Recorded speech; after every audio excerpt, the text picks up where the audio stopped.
Love to hate, repeating my mistakes. Now there's no one left to listen, no one left to listen.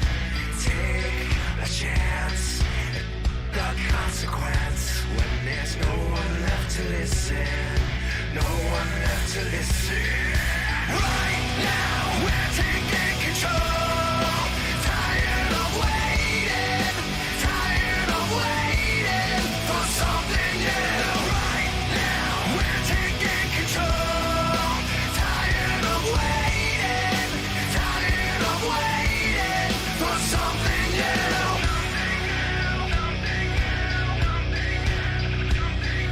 Twist the knife and feed the sacrifice. When there's no one left to listen, no one left to listen. Say goodbye, the king will die tonight. And now everyone will listen, everyone will listen.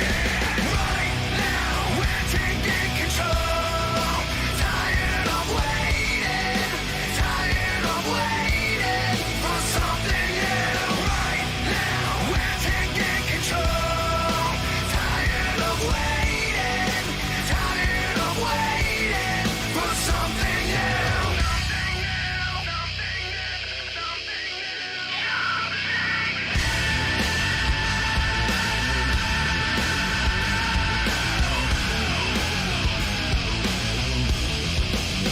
Cause it's never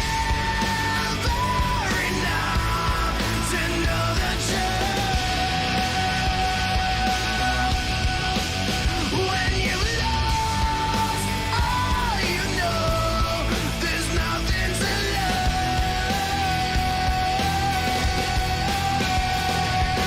Right now we're taking control. Tired of waiting, tired of waiting for something new. Right now we're taking control. Tired of waiting, tired of waiting for something new. Right now we're taking control. Tired of waiting, tired of waiting for something new.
Good evening, race fans, and welcome to iRacing's coverage of the LeafFilter Gutter Protection Replacements iRacing Series, live tonight from Talladega Superspeedway in Talladega, Alabama.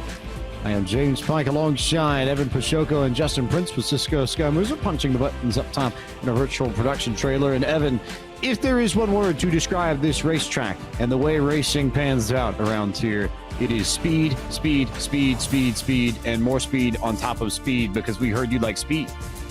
And it's funny, I've kind of been having an internal conflict this week of what Talladega is going to mean for a series like this, because we were even talking before the race that I myself, who doesn't do a lot of official stuff on iRacing, might do some of that this week at Talladega, because I could manage to get around a plate track. So you would think that the drivers in this series, who are not those iRacing veterans, the Brent Wentzes of the world, the Harrison Burtons, guys that are still on a rookie or a D-class license, that maybe this would equalize things. But there are some new nuances to racing and iRacing on these plate tracks, hearing that this package that these drivers are running with tonight is going to have a lot of suck up, so that draft is going to be really prevalent in this race. And I'm not really sure if this gives an advantage to the sim racers or not. We'll find out, but speed. They're working on that now in qualifying as we get set for tonight's 60-lap race. As Parker Kligerman sets the fastest time up to this point with a 51.743. But Justin Prince, I think Evan's point makes a good point in and of itself, in that racing here at Talladega is not about whether or not you have the best car in the field. It is not about whether you are the best driver in the field or not. It is entirely about strategy and how you play things within the pack to position yourself in the right spots, to be in the right places when we get to the white flag and try and go for the checker.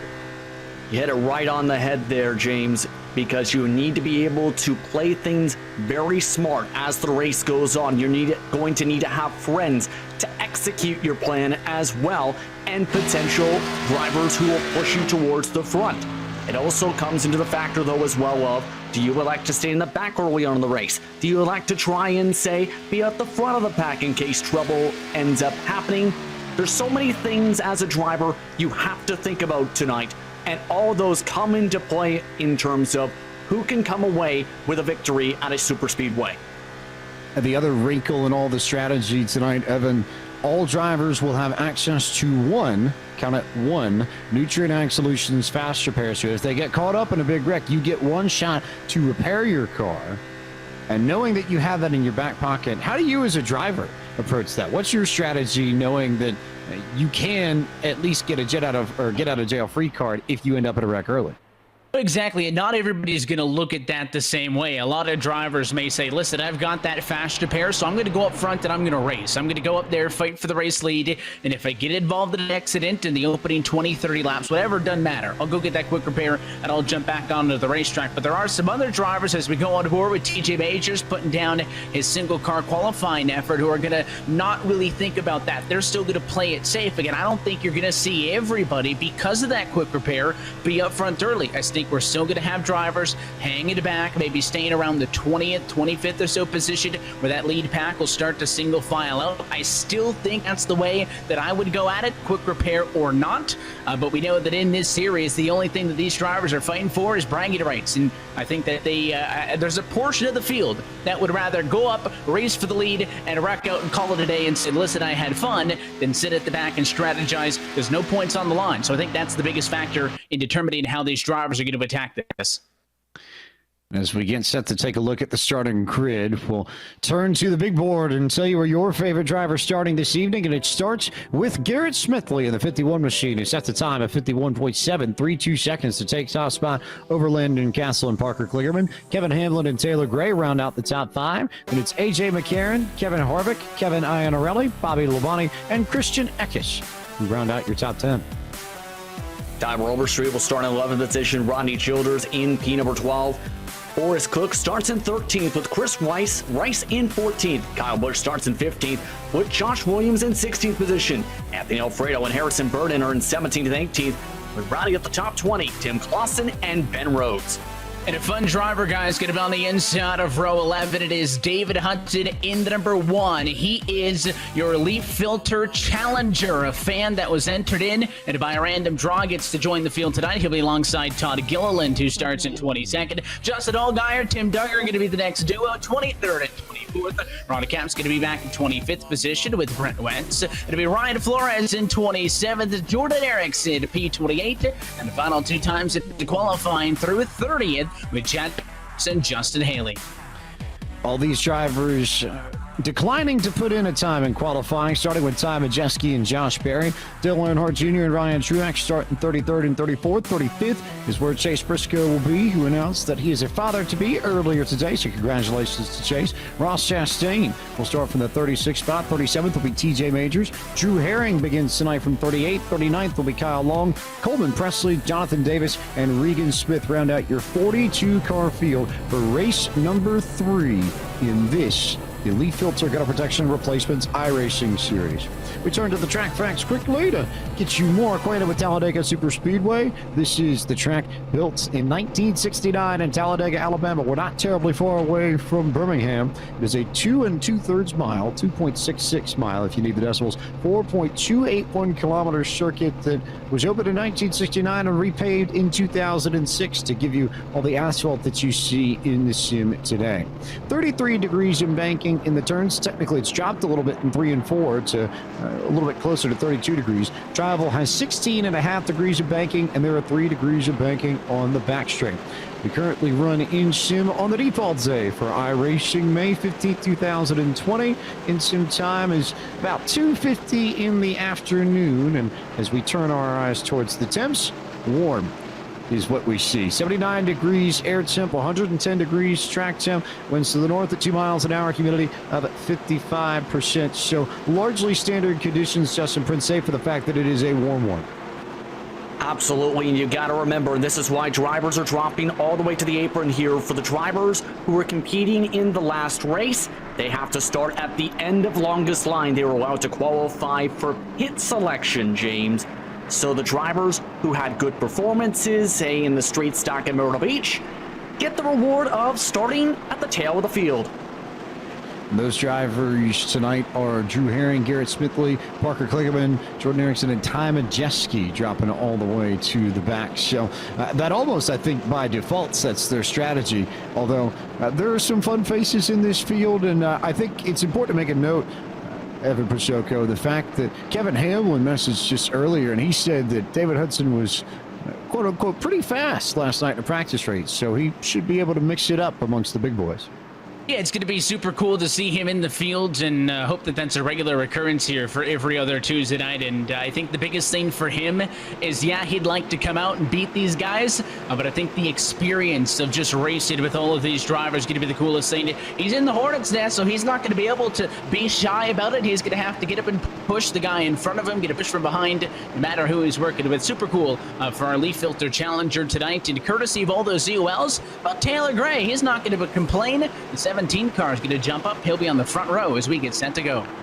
Taylor Gray and Monza Madness host Landon Castle, who's been very, very busy on Twitch the last few weeks building up his stream, will lead us to green in round 3 of the LeafFilter Gutter Protection Replacements iRacing Series from Talladega Superspeedway. Pace go off on pit road, and it's all Gray who will lead us to the green with some famous names in tow in the form of Kevin Harvick and Kevin Hamlin. As the Kevins back up the front row, we go green flag racing from Alabama. They'll all file 2 by 2 into 1 and 2, gather themselves up in these packs, and then I figure it's about maybe half a lap, Justin Prince, before we really start seeing them race. Yeah, absolutely. The bottom line is always the best line on the starts and restarts throughout the night, but because of how the package is and how much suck-up there is, expect that middle line to develop much quicker than some may usually expect to see here on the super speedways. That's already developed quickly, much quicker than I think either of us had expected tonight.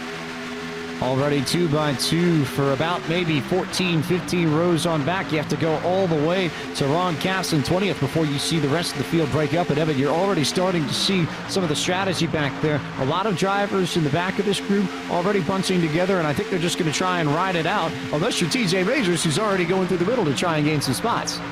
Well, this is a much bigger field of cars than what you're going to see most of these events. So 42 cars on the grid at Dega. So far, 39 of them have taken the green flag. I mean, that is a heavy, heavy field. So as you're on board with TJ Majors, yeah, he's already up 10 spots, but you can see he's almost at a risk of losing touch with the group in front. He's going to have to draft up there to Dustin Haley and the likes of Josh Berry and those other drivers stay single file. And honestly, I don't think he's going to be that upset with being this far behind, because again, he opted not to qualify. But that lead pack, where it is side by side through those top 20 positions, we haven't seen anybody jump and ship. Nobody's really gone high to low or vice versa. Landon Castle started up top, and this time by he'll try, but just come up a little bit shy on Taylor Gray, led some old time through advantage to the inside line.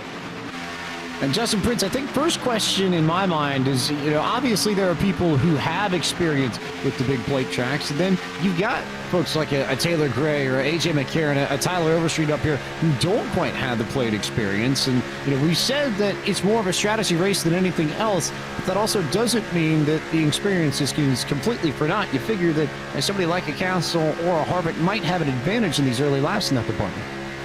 Yeah, absolutely. I actually talked a little bit with Tim Clausen, who is, of course, a dirt driver, USAC team owner, and he talked about how this is the first time he's ever raced at a super speedway. The practice race these drivers took part on yesterday, he took a lot of notes in, learned a lot from his competitors to try and learn about where you can bump, how you draft and stay in the pack.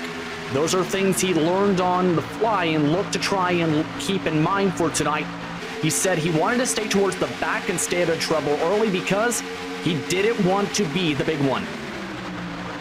And if there's one thing that you learn with these cars in this particular package, evidence that you have the ability to push and push and push and push. The giant spoilers that are on the rear ends of these cars make it very easy, especially with the new Chevrolet Camaro noses that were introduced for 2020, to just get right on somebody's rear bumper and shove them to the front. It's almost reminiscent of the 2011 package where everybody tandem drafted their way around Daytona and Talladega. If you want to be successful at the end of this race, you will have to be tucked up right on top of one another, and quite frankly, it won't matter whether or not your engine's running at 270, 280. You're almost going to have to put it to the point where it might just overheat and blow in order to actually get past someone. Yeah, and at this point in the race, only 5 in. You're seeing on the bottom of the racetrack up front the likes of the 4 of Harvick actually pushing the 17 to Taylor Gray for the lead, and up on the outside now Eckes is giving the shove to the 2 of AJ McCarron. In the quarters, they back off. They get a little bit of separation. Maybe every other on the back stretch, they're not pushing the car behind, getting a little bit of air to that nose. But you're right, at the end of this race, you have to be pushing. We were kind of watching in the practice session how early out of the quarter were these drivers willing to make that contact. You mentioned the lesser pointed nose on the Camaros for this year. These cars are actually surprisingly stable when you get up on them at some 195 miles an hour and change. And I questioned, would this race be a benefit to the iRacers, or would the nature of Talladega open things up? But I mentioned Kevin Harvick down there on the bottom, qualified well, but James, he's racing pretty good as well. The iRacing newcomer down on the inside. Not doing a too shabby job himself, and there's a whole host of drivers in that line behind Taylor Gray that are pretty well tucked up. But I think maybe of most interest to me, we talk about the importance of teammates at a place like Talladega. I think Bobby Labonte and Tyler Overstreet in the 19 might count as the 2 closest things in the Bass Pro colors. Those two both are fairly well acquainted with Joe Gibbs Racing in some various form one way or another, and I have a feeling that those two may link up and try and pull some things here. They're about as well linked up as any teammates might be at the front of this pack right now, Justin Prince. Yeah, absolutely. Bobby Labonte is the first of those 219 machines. The best way you can tell is one has a bit more of a matte coating than Bobby Labonte. Tyler Overstreet, one of the PR men for Joe Gibbs Racing, has more of the shinier look to the 19 machine. Remember, Bobby Labonte's been taken apart in the Pro Invitational, but looks like the pack's breaking apart a little bit because drivers like Truex, Ryan Flores, Drew Herring, all came down the pit lane the past lap. So pit strategy abounds here. Some of these drivers at the very back are trying to play this out right. If you stop here, you're going to have to probably stop once more for fuel out of Pasoko. But it may put you in a spot where if you have to pit twice already, you're good if you get a green, white checker. So if everything pans out for that handful of drivers, you may see them just stay out. If we get to lap 60, 61, and we're still racing, it may pan out for them. And if you've got your notes at home and you're curious why that pit strategy sounds a little bit short, it's because these drivers are running with a 75% fuel cell in this race, so it does add that added element of strategy into a 60-lap affair. But the biggest thing here as well, compared to any other track on the sim aside from Daytona, is going for the short pit and separating yourself. Not necessarily all that's to it, because I could pit on my own, get away from everybody, and I sure as, hope would not be involved in an incident by myself, but if you don't have any drafted help, you're going to be way slow. The fastest times in practice were nearly 4 seconds faster than the pole time in single car qualifying. So if I'm pitting early, I need to make sure I have at least a couple of other cars with me. Maybe not this many. I'm not sure how comfortable those cars in the middle of this 3 wide up front are, but you do not want to be alone no matter what your strategy game is. Brings back an old phrase that Darrell Waltrip used in his TV days, Justin Prince, co-opetition, especially early on in this race. You find a partner that you just work well with, and it doesn't necessarily matter what team you race for, what manufacturer you're racing with. If you find somebody that you work well with in the draft, that is an invaluable asset because you get a drafting partner, you get someone that'll follow you in lanes, you get someone that'll push you to the front, you get someone that'll help you navigate this mesh. And when you're strapped in with, 20, 25, 30 cars in the lead pack, you can use all the help you can get. It's definitely not one driver's race out there. Exactly, and it's important you have people to work with because say you have decent pace, but drivers are not comfortable giving you a draft or staying in line, they'll try and drive around you and try and squeeze you out of line. Others might be willing to work with you if you gain their respect by racing cleanly and showing that you are a smart driver as the race progresses. Take, for example, Josh Williams. He mentioned to me when talking to him earlier today that he's working with drivers like Barry, Coleman Presley, Ronnie Childers, Ryan Truex amongst that grouping. That's not kind of not working the best of strategies. Remember, he is one of the drivers who has come down the pit lane already in this race for the undercut. And of note, those drivers are Josh Williams, who won the first race in this series at Atlanta a month ago, then Coleman Presley, Ryan Truex, Brett Wentz, Drew Herring, and Ryan Flores. So that group of 6 are the ones who are on the alternate pit strategy, and we'll just have to see how it works as Harrison Burton got a very big shove from Chase Briscoe going into turn 3 that last time by, Evan. And Kevin Harvick as well just bailed out on all of this. You can see his Hunt Brothers Pizza floor to get down to the apron on the back straightaway. Had complimented him on how he was running second in line on the bottom. He is now all the way at the rear of this pack. There he is. He'll slot in line somewhere behind Garrett Smithley in the 20s. And trouble as Chase Briscoe goes around. The yellow flag comes out for the first time tonight, and Briscoe was at the heart of everything within that last lap. The 98 was very aggressive, I think, and his was trying to get to the front. I could see it all the way as we get ready to bring you the replay and figure out what happened here in this incident. But Briscoe had been pushing Harrison Burton, gave him a big shove, almost got Burton upended going into 3. And as they come through the tri-oval, looks like the 98 tried to get to the outside of Kevin Hamlin in the 88 and just didn't quite make it, and then got the tiniest of bumps from Christian Eckes in the 18 to send him into the wall. And when Briscoe bounced back off the wall, Justin Prince, everybody else was down underneath him, and off went the big one. Yeah, you got a massive run. In fact, take a look at this here. The same thing, though. Hamlin already trying to move up to the top. Briscoe didn't want to back off the run. Just couldn't get high enough to get clear, and drivers were warned, if you make any sort of bump drafting contact on the tri-oval, especially since it's so bumpy in that section of the track, you are likely going to be in danger, and that's exactly what happened to break up this pack. Drivers involved in this include Anthony Alfredo, who's got a significant amount of damage. Ty Majeski had some rear-end damage to his machine, as did Harrison Burton in the 99. And looks like Kyle Long got some front-end damage as well, with Chase Briscoe, of course, who set the whole thing off. So now, if you're any one of those drivers, Evan Prisoko, do you use your fast repair now, or do you wait under the assumption that that might not be the last incident that we have this evening? Well, this is the big thing where if you have a spotter in the race with you, somebody kerchiefing for you, or even if you're just on the same radio channel with another driver that's nearby, say, hey, how does my damage look? And the benefit as well at Dega is they could actually kind of ring it around this racetrack at a good speed to catch the pace car, maybe try to feel if the car is bogged down a little bit and if that damage is going to be of a concern. You also, it's not, all or nothing. You don't have to deny the fast repair and not get damage fixed fixed either. So unless you were really, really beat up, as we see Castle fake everybody out, but eventually comes down, and it was expecting that to happen with the 89, James. I'm expecting those drivers not to go for the quick repair, only 13 laps in, but I wouldn't be surprised if they actually sit in the box and manually get some of that damage fixed up. It's a long pace lap. That's a lot of time to get stuff fixed.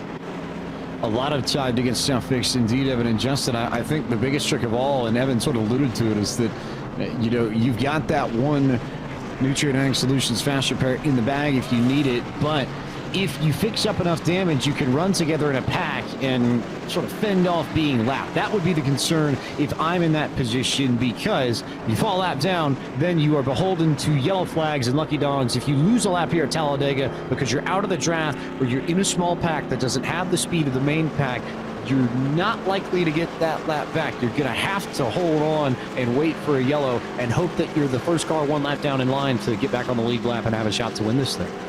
You got a couple of the drivers who elected to try and undercut the strategy in the pits. You can see the pit stop times, for example. Most of the drivers took 2 tires who came down. Remember, though, James, that a lot of drivers stayed and went in a couple laps ago. So some of those drivers did stay out, it appears, during this caution flag. Kevin Hamlin also elected to stay on the racetrack as well. So this is shaking up the running order just a little bit. A few drivers in different spots and a few new faces at the front of this field, and about 8 drivers that took 2 tires or less from what I could tell. Those being Landon Castle, AJ McCarron, Christian Eckes, Kevin Iannarelli, Rodney Childers, Taylor Gray, David Hudson, and Kyle Busch. So, already seeing strategy pan out here at Talladega, and we'll keep our eyes peeled as to how that shapes the middle portion of this race as drivers currently work lap 14 of 60 tonight at Talladega.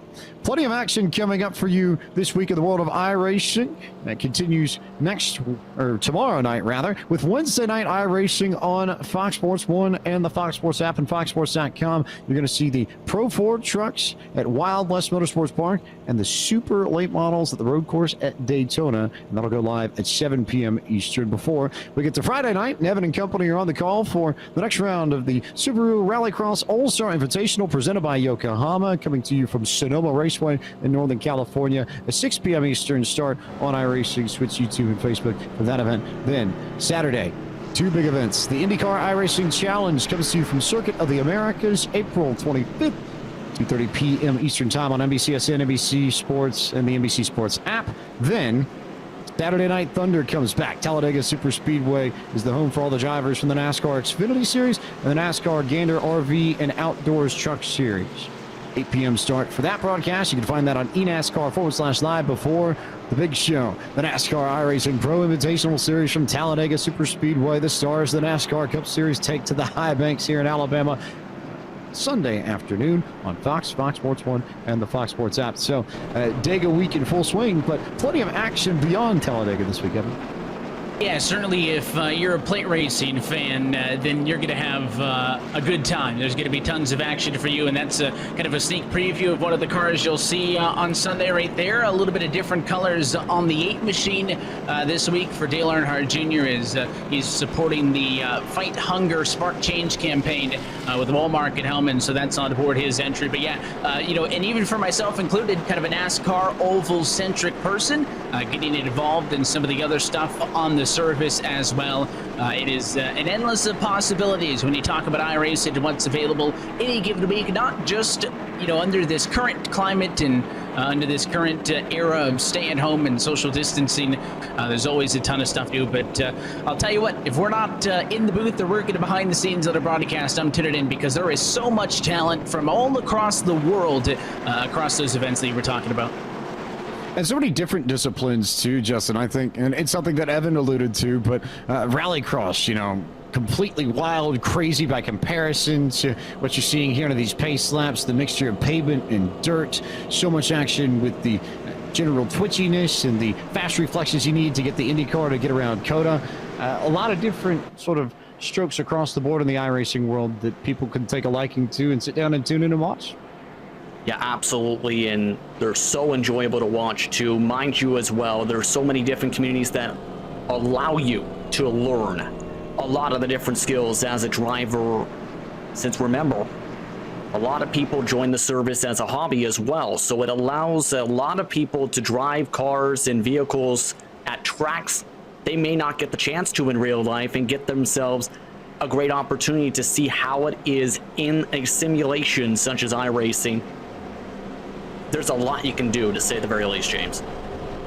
A lot you can do, and it's something that is accessible whether or not you're just someone who sim races for a hobby or, you know, some of the top drivers in the world. I had the chance to speak with Porsche factory driver Matt Campbell earlier this week, and he made a big point of how much he uses iRacing, especially to learn the new tracks where you don't necessarily have a lot of time, and especially for some of the Porsche support series in Europe and in Asia, when you're running the GT3 Cup cars in particular, you don't have a lot of time to get used to the tracks. You get a practice, a qualifying, and a race session, and that's it. So for people like him who need track time and haven't had the chance to go to certain places, if you're in that spot, you can hop into a GT3 at, say, a Spa or a Zandvoort or a Zolder or somewhere and get that track time you need just to at least make yourself feel comfortable, so that when you get to the circuit on race weekend, you don't feel like you are completely the fish out of water. And of course, if you want more information on how to start your iRacing career, you can log on to iRacing.com, pick up a 3-month, 6-month, year-long subscription to the world's premier online racing simulation. Green flag going to come here when we get back around to the stripe. It will be lap 17 of 60, so almost a third of the way through this race, and Hamlin and Castle will lead the group to the front. Evan, any combos, any drivers that you notice within the top 10, top 15 that you think might be looking to do something and shake up the running order when we go back to green flag racing? Well, you would have thought so with some of the names close to each other, you know, Childers and Harvick around one another, but I really didn't see anybody seem totally committed to each other. So the only big note here is, of course, everybody kind of gets shuffled up by a row or two, so you may now be pushing the car that was up alongside you. Again, Kevin Hamlin stayed out to take the race lead in this one. Everybody else pitted down through about the top, I'd say, 20 cars. So everybody opting for fuel but the 88 machine. We'll see how it plays out and if that front row can remain glued, or let's see if Landon Castle can figure something out. He and AJ McCarron were doing work up there earlier.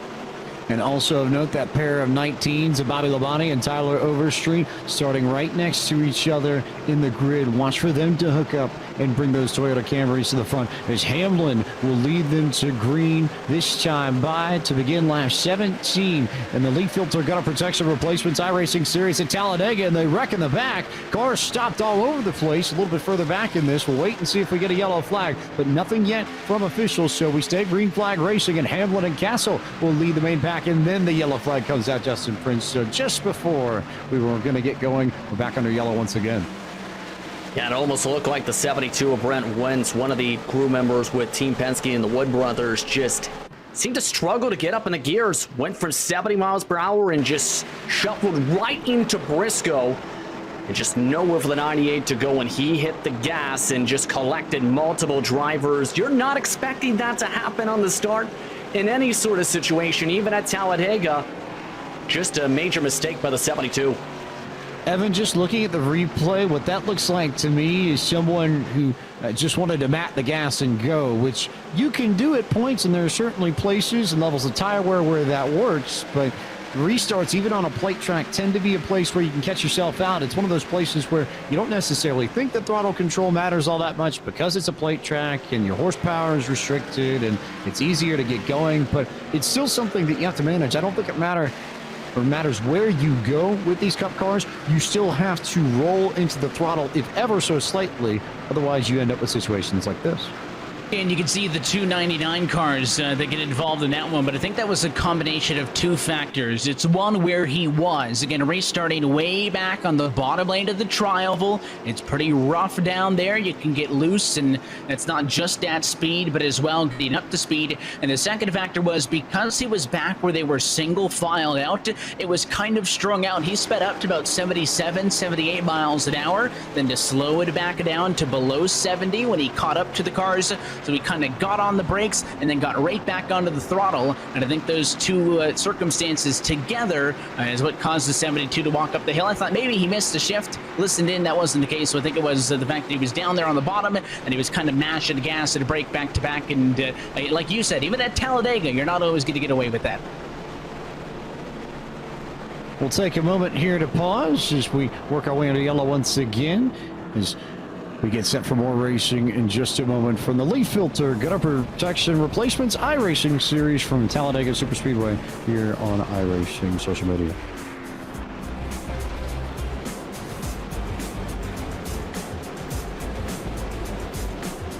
LeafFilter is rolling into neighborhoods to end gutter cleaning forever. On this side of the house, we see gutters clogged with leaves, debris, and shingle grit.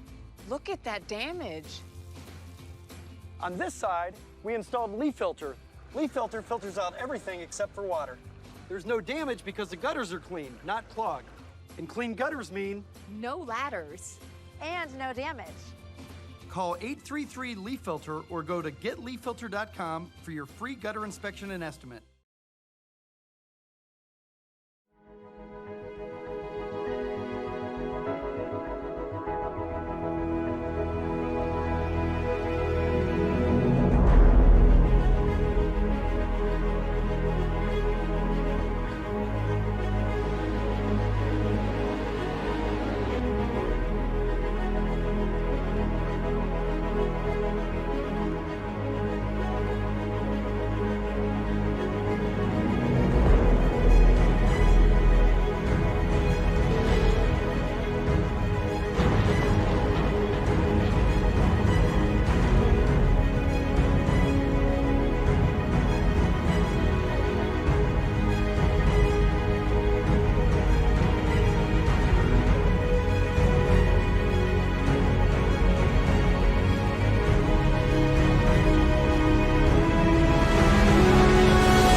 Coming up to the line, being chased, and it was Braden Johnson. Unbelievable finish.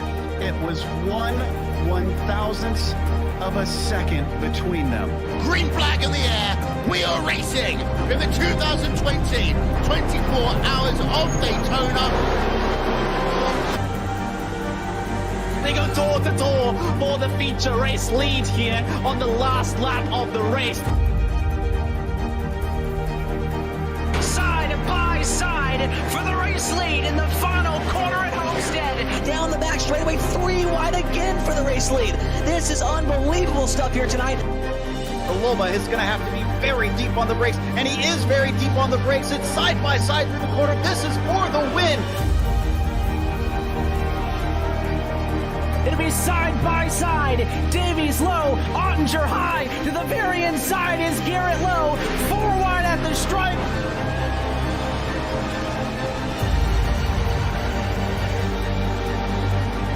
For all his work here on this outside line, neck and neck. Who's going to back out? Does anyone back out? Verstappen starts to squeeze on the inside, and now he'll try and straight line it. Goes under the apron, drag race to the line. It's so close to call.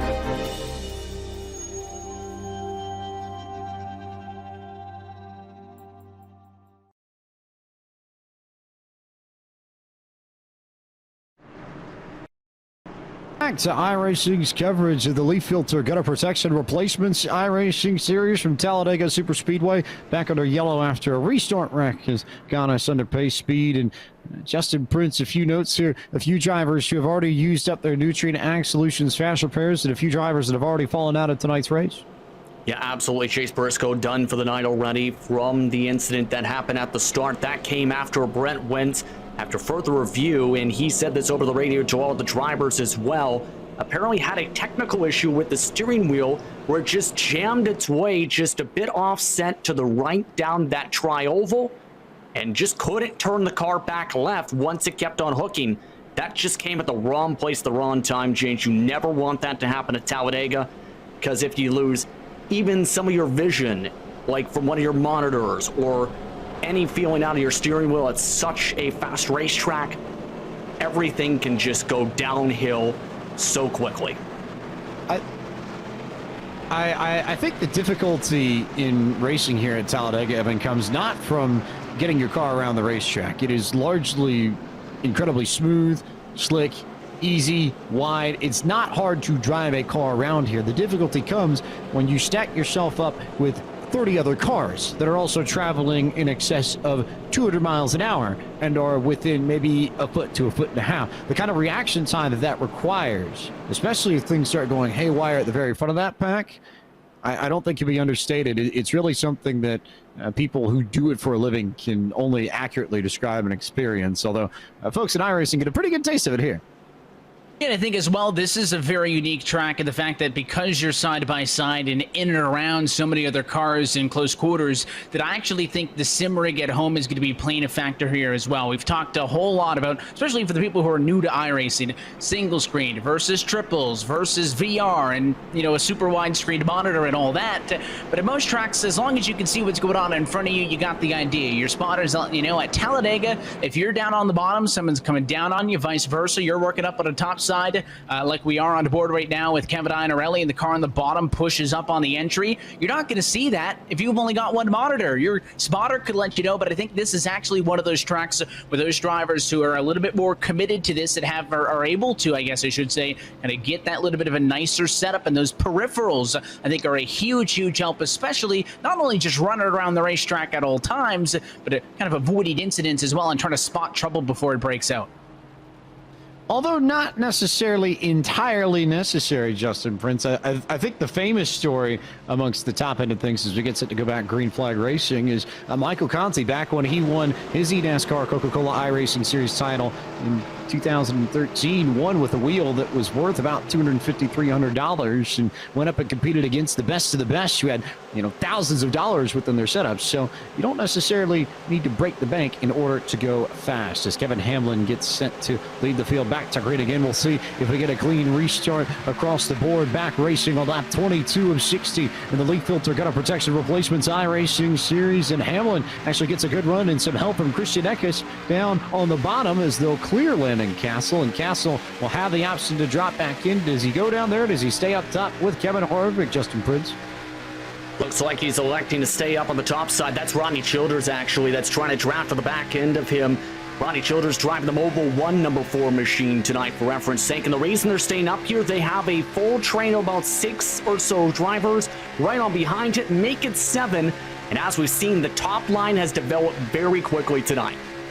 So we've got two doppelgangers in the field tonight. We've got Tyler Overstreet and Bobby Labonte, and then Rodney Childers and Kevin Harvick, both running the 19 and the 4 respectively, Evan. Enough to make your brain hurt a little bit.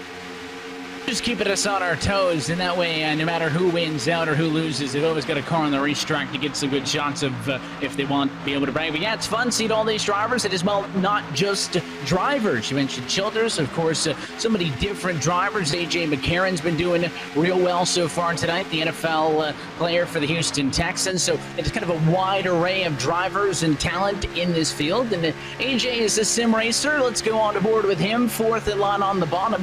He had actually just gone to the race lead and then just lost it. Landon Castle got a nose back in front of him at that timing of the first caution flag. That's why he's back here in traffic. But he's been one of the best. He's one of the regular sim racers competed in this.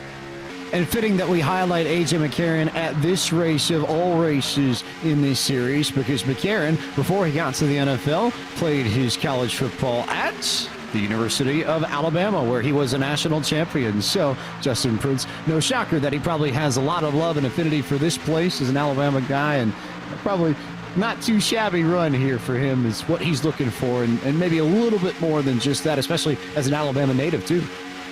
Yeah, absolutely. And when it comes to this racetrack, I've seen him race on here a lot of the iRacing service at times.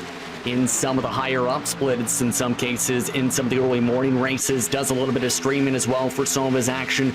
So this is one of the tracks where you see guys like McCarron usually pop out at Talladega when it comes to super speedway weeks. And so far, has been showing those super speedway muscles by being patient. Give a shout out, though, to David Hudson. He's worked his way quietly into the top 5 right in front of him. And that's exactly what Kevin Hamlin expected. No surprise that Hudson's in the mix right behind the 88, but he said as much. Saw him in the practice races that they've done throughout the week to get ready for tonight. Evan Pacheco had said that Hudson has speed and can work his way through a draft. So I think at least one driver in this field who knows a thing or two about how to get it done at some of the biggest tracks in NASCAR shouldn't be shocked, and by extension, we shouldn't be shocked to see Hudson running as well as he is. Yeah, he's actually got one of the higher I ratings in the field and is an A-class licensed driver. The only caveat to win that challenger spot was you had to have at least a level C license on iRacing, and he's been doing a very good job. Obviously an experienced sim racer, and well, this outside line, you can't really figure out what they're doing here, and it opens things up a bit.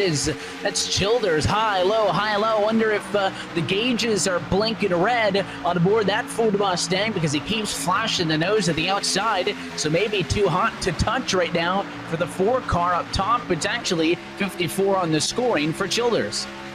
You may have backed off Landon Castle a little bit, but that run on the top side you get out of turn 2 in particular means you are going to draw even with the people to your inside coming down the back straight, and it just depends on whether or not they get back together, as it looks like drivers are starting to shuffle and maybe make that third lane move, and there goes Childers, and they wreck in the middle of 3 and 4, and the yellow flag will come out once again as they tried to make the move up on the top side, and then everybody ended up falling in behind. I think that might have been potentially Brian Boris Cook, who was stuck in there and might have gotten into Rodney Childers and started this up. Although, as we look back at the replay and see what happened, I think you may have been onto something, Evan, because Childers blew up on the entry to 3. Yeah, I was just suspecting Justin, and I think he was getting hot because, my first look is, Childers not an iRacing guy, maybe having an issue kind of keeping it in line, but he had been so good in that first run that I figured it had to be something with the race car, and he kept sticking a nose out, and just about a half second before Cook got into him, we saw the puff of smoke, and at that point, there was really nowhere for the cars in behind him to avoid you. Let's go on board with Boris Cook here. This will be the best view. Take a look and see what happened from the eyes of the 63 machine, and you see the smoke, you see the puff, and then you just don't really have anything you can do because Boris Cook got run into the back by Kyle Busch, and Busch got the fence, Childers got the fence, Cook got the fence, a whole host of other drivers involved in this. Kevin Iannarelli went around, looks like one of the 19s, Tyler Overstreet, made contact. I think Justin Allgaier was swept up in this. Tim Clausen got damaged. TJ Majors came away with a dinged up front nose. Looks like Taylor Gray picked up some damage. So a lot of drivers involved in this incident on lap 26, Justin Prince. Yeah, absolute calamity. The big one is something you fear of as a driver, real world or virtual, just because of how risky and how likely you might get tangled in it. If you miss it, you're screaming a sigh of relief. If you're involved in it, you're screaming some other stuff. Lots of drivers now going to potentially have to use fast repairs. But that was coming because we've seen Childers bump drafting Castle for a good 3 laps straight, and you cannot do that.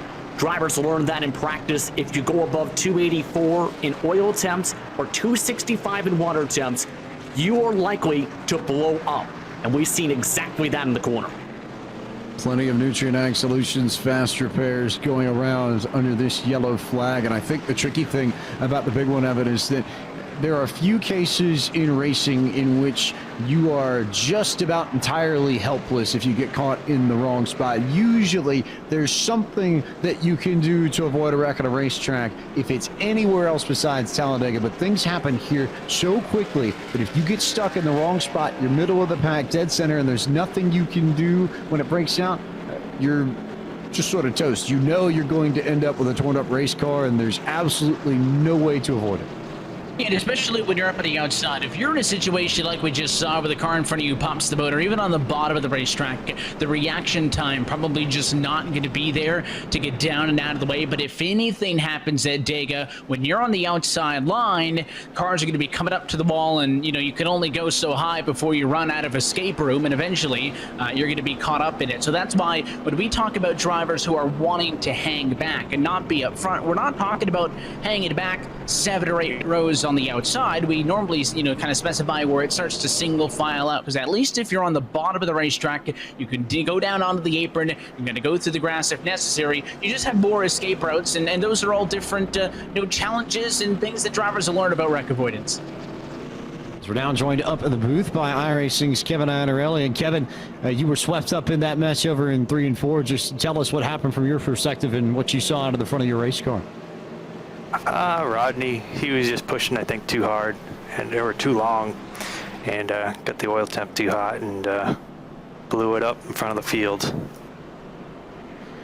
Simple case there, not too complicated, but I'm guessing you've learned a few bits and pieces throughout the first few laps of this race. Anything that's surprised you amongst this group compared to what you were expecting entering tonight's race?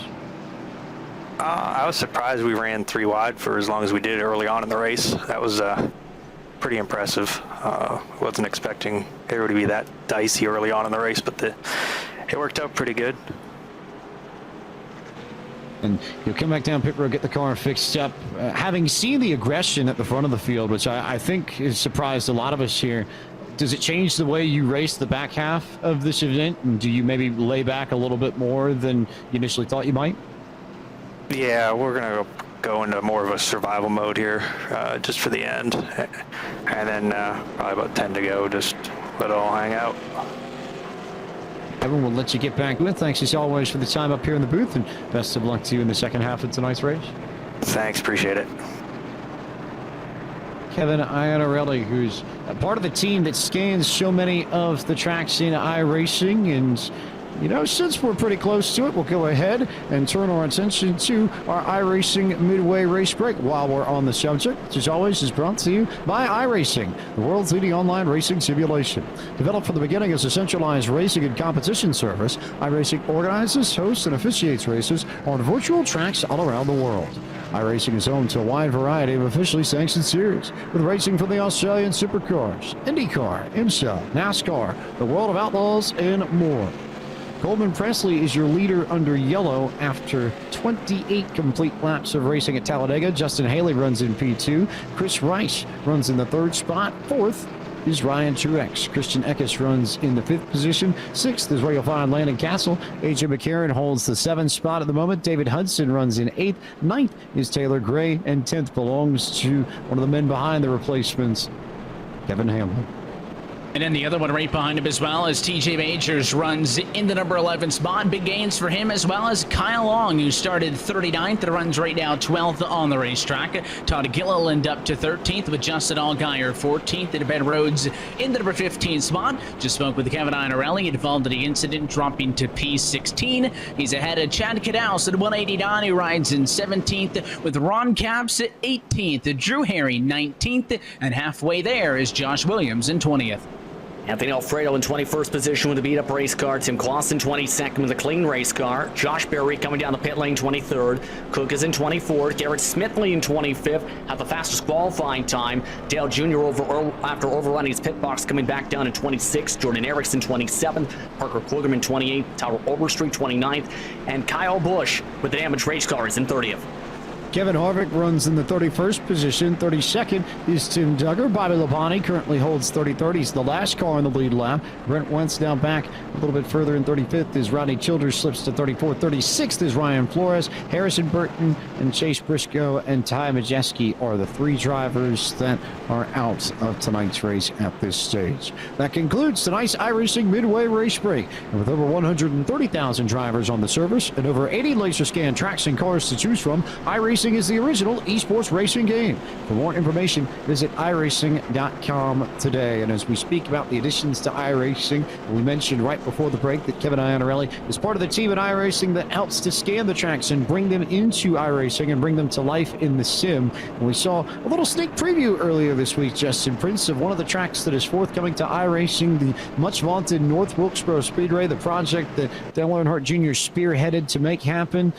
Very quickly coming to life in the offices just outside of Boston, where iRacing makes all the magic happen. It should be a lot of fun when it arrives later this year.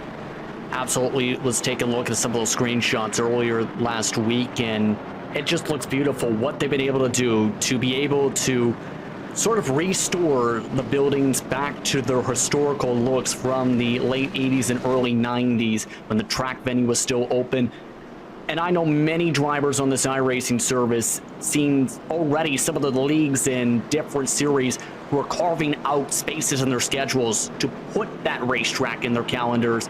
There's a lot of excitement for when that racetrack is being on the iRacing service. I think the most impressive thing I've seen is some of the work from Greg Hill that came out. Greg, who's part of the art team at iRacing, showed a picture of that famous suite outside of Turn 4 that's had the roof collapse in on itself, has been completely rebuilt in sim and will be in complete and wonderful glory when North Wilkesboro finally arrives in the service. But right now, that's a problem for another day. We turn our attention back to the race at hand in the LeafFilter Gutter Protection iRacing Replacement Series as we go back to green flag racing on lap 31 of 60. And it is Coleman Presley in the 59 with a big push from Christian Eckes, who has made it very clear, I think from the get-go, he's not afraid to help someone get to the front. Problem, Justin Prince, is that some of the folks on the outside have other ideas, and Ryan Truex, with the help of Landon Castle and David Hudson, has jumped into P1 on the bottom. If anything, they got a much better start, in fact, especially Ryan Truex with the help of Castle. Now it's the question, though, of how long does that stay, because it looks like a lot of drivers are playing this much more differently. Remember, there is a 75% fuel limit for this race, so drivers might be thinking, if this goes green, they might have to save a little bit. That's why I think there's a little bit more conservativeness on the bottom side compared to some of the other restarts already. Emphasis on that if this goes green part, Evan Pasoko, because we're seeing a lot of drivers weave. I think there's a certain amount of confidence that a lot of these folks have picked up just from the package and just from the size of the spoilers. You think that you can move and dart and go anywhere in these things, but with that increased level of aggression, you end up with a few folks who end up tipping over the edge a little bit and bringing out incidents as we see Hudson and Hamlin go to the outside. The one car is going to stick the nose out. He'll get Hamlin to go with. No, diving back down. So Hudson going to be abandoned on the outside. And admittedly, with a couple of yellows we've seen here, I've been very impressed, though, with the race. We haven't seen a lot of that wiggling side-to-side, knock on wood, because of the incidents. We had a car spinning tires at a restart. We had somebody lose an engine. And, those are kind of incidents that just happen out of nowhere, and it could happen at any given racetrack on the calendar. So very impressed with how these drivers have been going at it. I think that Hudson just learned a real important lesson there, though, as Kyle Long's now the driver of the back bumper to Kevin Hamlin, and that is, I'm the newcomer. I don't have any solidified relationships here. We were kind of questioning it early if he would be kind of out on his own without any drafting support, and he got left by the 88, so that is a one-way ticket outside the top 10, as now it is Ryan Truex on the bottom, funny with the 89 car, Justin. Yeah, absolutely. But to loop back to Hudson, actually got the chance to talk to him a little bit about this experience as well, as he's at the back end of this train, yes, but he's someone that's been a sim racing veteran, so to speak. Started all the way back at the age of 14 at some of the early simulations, made his way to iRacing, real-life driver for the Legend Cars part-time, but also at one point was a teammate in real life with Garrett Smithley, and has been best friends with Smithley for 7 years. Smithley gave him space to get back down to the bottom. Hudson, though, I think is elected to stay in this middle line and try and regain the valuable track position. But how fitting you bring that up, Justin Prince, because look where Smithley and Hudson are, right next to each other on the scoring pile on that last time by. So you talk about competition and teammates and folks that you might want to work with. That's a pair that I think we'll need to pay attention to if they're up near the front at the end of the race. In the meantime, though, looks like Truex and Presley have found something here, Evan. Same can be said about Eckes and Castle. Eckes has made it very clear on restarts. He's not afraid to shove somebody to the front. So Do you take that help if you're Landon Castle, or do you try and maybe wait a little bit before you actually press the go button and try and make things happen in the, say, maybe last 10, last 5 laps of this race?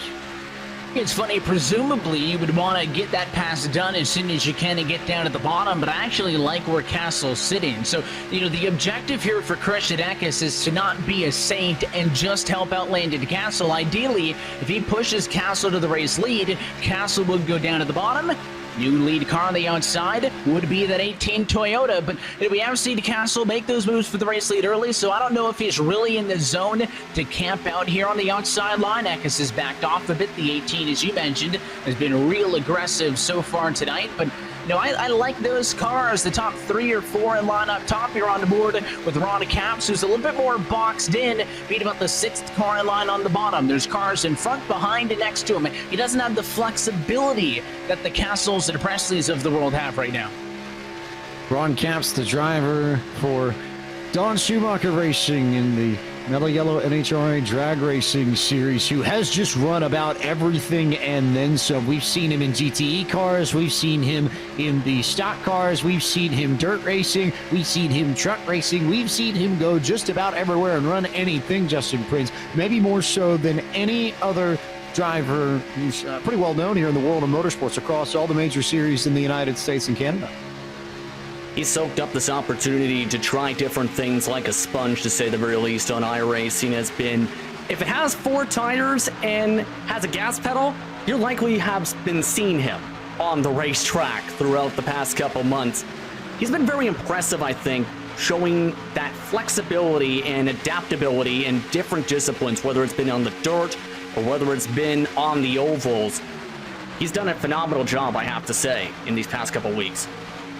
Also think it's very impressive that Blackbeard Limited, the man who's behind all those paint schemes for Ron Capps in the NHRA competition, is the same man who has designed his car in this series and has designed the ride that he's piloting around. So a little bit of love from the real-life world all around coming back into Ron Capps, and a pretty sharp-looking Napa machine that's getting a good push on the bottom and is starting to help get this group up towards the front once again, as Truex will, I believe, lead that lap by maybe 100th of a second, if that. It was very close to the line this last time by, but we're starting to see a few names shuffle up towards the front of this field to the bottom who were running in mid-pack a few laps ago. AJ McCarron's made his way back up. Taylor Gray is starting to come back up here. And Josh Williams, we barely talked about the man who won the race at Atlanta that started this series in March, and here he is already up in the top 10.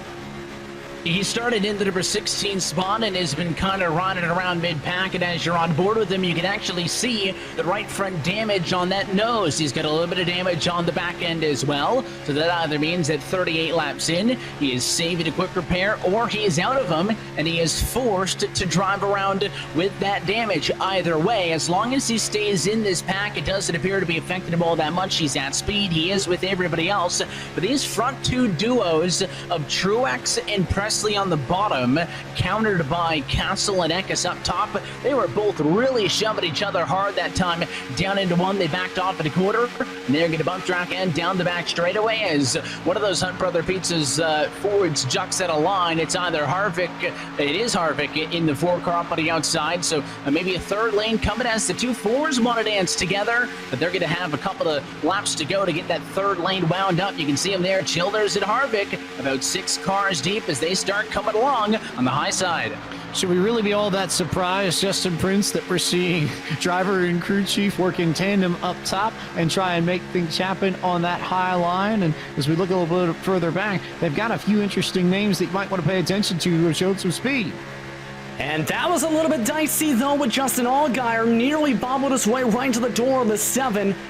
Definitely got to hold on, and remember, Harvick, this is one of his first chances to get some practice for Sunday for the Pro Invitational when they go super speedway racing on Fox and FS1. So lots he's learning about tonight in terms of how the virtual super speedway races usually go.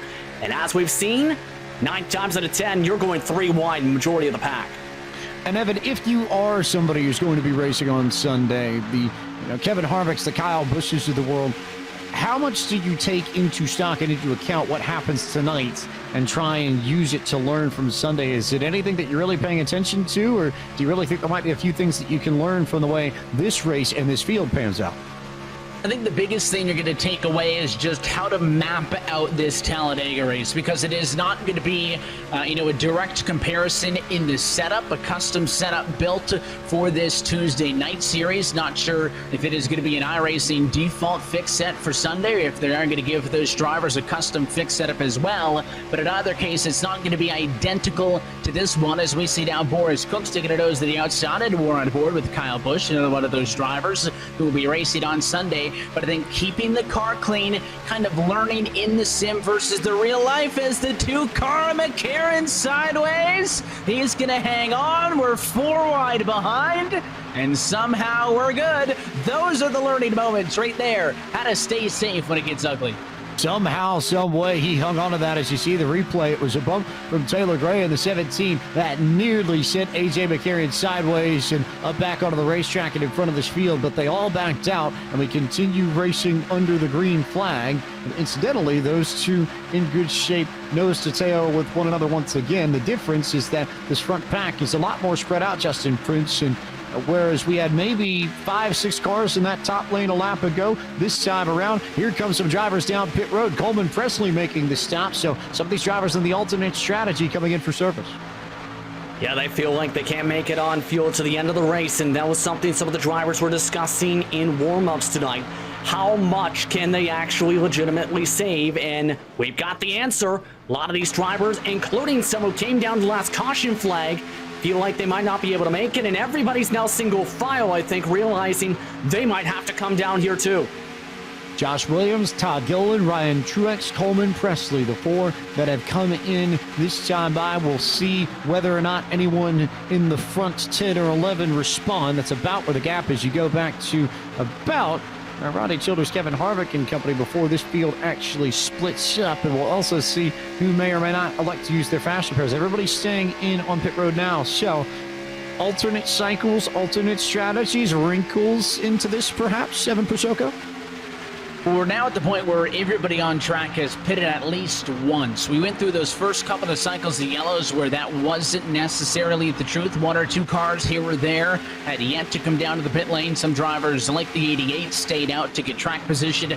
Others were just back at the back and had lost touch with the lead group, that they were back there anyways. But now everybody's pitted. The guys up front have ran, as of the next time by, it'll be 17 laps since the last time they came down to the pit lane. So you're looking to go about 2/3 of this race on a fuel if you plan to go the distance. There's a slow car on the bottom. It'll be the 15 machine, so all your race leader is going to have to go up to the outside, snake on through. It is well executed, but I would see that these drivers up at the front of the field here would probably still need to come to pit road. Speaking of pit road, a few more drivers coming in this time by. Ron Capps brings his Napa Chevrolet Camaro in for service. Todd Gilliland still just hanging out there, but Capps all on his own with Flores. That pair coming in needing service and maybe completely out of the draft. And of note, Presley and Truex, who were at the front of this lead pack a few laps ago before they came down for service. Justin Prince, it's now maybe about 10 seconds between them and Brian Cook. Or Boris Cook. Well, Boris Cook, depending on how you look at his name. But in either case, the 63 leads this lead pack, and they are catching those two very, very quickly. Yeah, some of the drivers have maybe 11 laps of fuel at the very most in some of their tanks right now. Landon Castle specifically, one of those drivers in that number mark. So most of the field cannot make it on fuel here, James.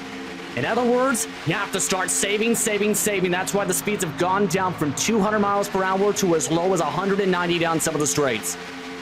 If you are one of the drivers that pitted, you're in very good shape as we start seeing more movement at the front of the field. Here comes Boris Cook and A.J. McCarron working to the outside. And McCarron, the Alabama man, who I think might be the closest thing we've got in this field to anybody from the Alabama gang. Not too many Alabama natives in tonight's race, but you know he wants to put on a show here at Talladega. He's back to the front on the inside, leading as Ben Rhodes goes around a little bit further behind. No yellow flag, though, for race control as Justin Allgaier comes down pit road. And we talked the importance early about pitting with friends. Allgaier going to be down to the pit lane all on his own this time, as everybody else in that lead pack stays out. That lead group is still about 18, 19 cars strong. Knowing that they are going to have to pit, Allgaier's best bet to get service and hope that he kind of blends back out in traffic with cars that have already pitted. But you're also seeing the more separation up at the front of the field to kind of open things up now in this race, because when you've got 40 cars stacked on top of each other, and by the way, say hello to Kyle Busch up there now, second in line to Pushy Neckis after being a mid-pack car for the most of this, James. But you have so many cars and it's so tight and orderly, you kind of have to ride in line. Now that cars have started to pit, Justin talked about the speeds coming down with less cars in the draft. There's actually more space to move around. This could be your opportunity to go from a P10 car to a P5 car. Make that next jump before you go for that final pit stop. Also note, as we approach 10 to go, we'll take a moment to tell you where Team LeafFilter is running in tonight's race. And got a little bit interesting there because they've all sort of shuffled towards the back of this field. Justin Haley in the 11 runs in 28th, and Chris Price runs in the 33rd spot. And those two holding down the fort for Team LeafFilter this evening. And if you want more information on LeafFilter Gutter Protection, the proud presenting partner of the LeafFilter Gutter Protection Replacements iRacing Series, you can head on over to their website at www.leaffilter.com. We'll see if they can make a charge in the final 10 laps, but as it stands, it's all Boris Cook, man behind all the communications for Joe Gibbs Racing, and he's got a whole host of Toyotas out in front with them. Justin Prince, Christian Eckes, Kyle Busch, making the Camrys look very fast as we close in on the end of tonight's race. Yeah, they're definitely working together very well here, but keep in mind, some of the drivers who have already come down to pit, their pace has been bouncing back and forth from as much as 3 seconds off the pace for the main pack. It's doable to maintain the same pace as the drivers side by side in some cases, but you need a good number of cars, at least 5.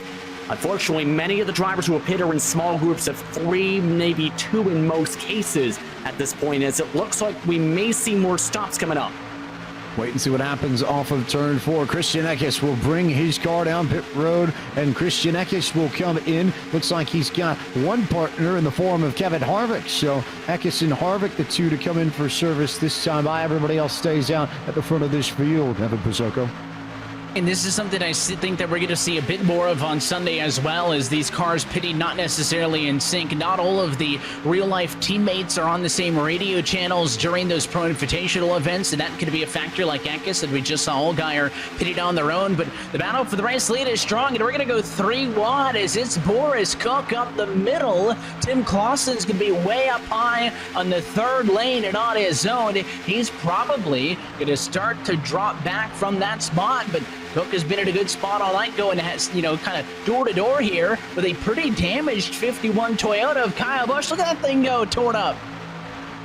Front end damage all over the place on Kyle Busch's machine. Wouldn't necessarily know if it matters all that much, although Taylor Gray ducks in front of him. But that may end up being to Busch's advantage, Justin Prince, because if you run in behind somebody like Kyle Busch is with the 17, you can tuck up underneath them, and it effectively negates the aerodynamic disadvantages that you would have. You don't have any nose or air flowing over the front of the nose, the front of the car, and you end up running just about as fast as anybody else at the end of the day. Absolutely, and that's why so many drivers, in turn, if you're the lead car with damage, end up trying to cycle you out towards the middle or the back of the pack, because it slows you down that much once you get some clean air on the nose as the lead car in the draft. And it looks like more pit stops. 17 of Taylor Gray is the big one to come in this time, and a whole host of cars behind him. A.J. McCarron, TJ Majors, Dale Earnhardt Jr. in for service. Kevin Hamlin comes in. Kevin Iannarelli, the 3 machine of Drew Herring, and Tim Nugger in the 31, all coming in. That's a pack of about 10 cars. That's a significant group. So now, Evan, the onus may be on this primarily Toyota-led pack to try and save enough fuel to make it. And if we get a yellow, they might be in big trouble, because then you have to compensate for the green-white checker as well. Yeah, and that was the big cycle of pit stops there down the back straightaway as those cars around in front of the race leaders down the back straightaway. No caution yet. It was Eckes who was involved in that one as Eckes wrecked with the 21 of Anthony Alfredo. That was down the back straightaway. Those cars had already pitted. Here's a replay, and you'll see Alfredo topside with Allgaier, gets hooked. He takes out Eckes, and that was a big pucker moment for the race leaders because they were right behind it. We stay green, and those race leaders, by the way, are down pit road for pit stop. So Boris Cook in from the race lead. Kyle Busch assumes the top spot. I don't think that any of these drivers, though, James, have an advantage over one another. I'm expecting all of them to have to pit, and look at the battle here as Castle put the block on the one car. We got lap traffic now mixed in with the leaders. As we see more drivers shuffle around pit road, not really much that Anthony Alfredo, I think, could have done in that situation. Just didn't get squared up with the 7 to get the right push, and nothing Eckes could have done by extension. As Landon Castle comes into this contact between the 11 machine and the 89. They slide all down the front straightaway, and the yellow flag finally does come out. Somehow, Castle, I don't think, got any damage, and I'm still amazed as to how he didn't get cleaned out or T-boned coming out of turn 4. But a yellow flag now changes the complexion of this race significantly because it will bunch everybody up. And as we take a look at the replay and see what happened, we'll realize that it was the number 1 of David Hudson and the number 11 of Justin Haley that got together and started all this. Yeah, I don't know what the thought process was. Castle, we were hearing, was going to come down the pit lane that time by, so we might have thought, I want to get up the top side, allowed them to pit. There was also a little bit of smoke from below motors. That might have been a bit of a factor, but just accidentally hits Justin Haley in the left rear fender, trying to move up. He wasn't clear, and in turn, all three end up colliding. And keep an eye on the edge of the replay as well. Chad Knaus went full steam through all this and just missed it, but still hit the safer barrier. Somehow, some way, as everybody continues to get back towards the pace car and sort themselves out. And Knaus, yeah, just really unfortunate for the 189. He had the race cleared and then almost tried to overcorrect and do too much to keep his car clean and ended up putting himself into the fence. So one of those cases where these cars do have enough downforce that you don't necessarily have to force them into one direction. It's more of a point, especially at Talladega, where you can fix everything up. Yeah, and of course, you mentioned you were surprised that Landon was able to get through that without getting T-boned. And of course, coming off of 4 there, they were basically blocking the entire racetrack while drivers were, still trying to get down to the pit lane with a little bit of an open window between when the yellow came out and when the caution flag actually came from the tower.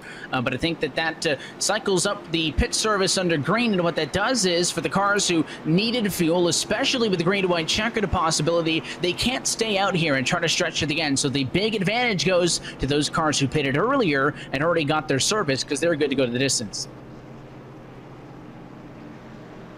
We'll see how things shake out in this race, and we'll see how everything pans out. But you would think that Evan's reasoning is right, and you would think then by extension that some of the Coleman Presleys and the Ryan Truexes who came down very early may be in the best positions of all because they're done. They're good to go, Justin Pritz. You don't have to worry about pitting if you're any of the drivers in that bunch.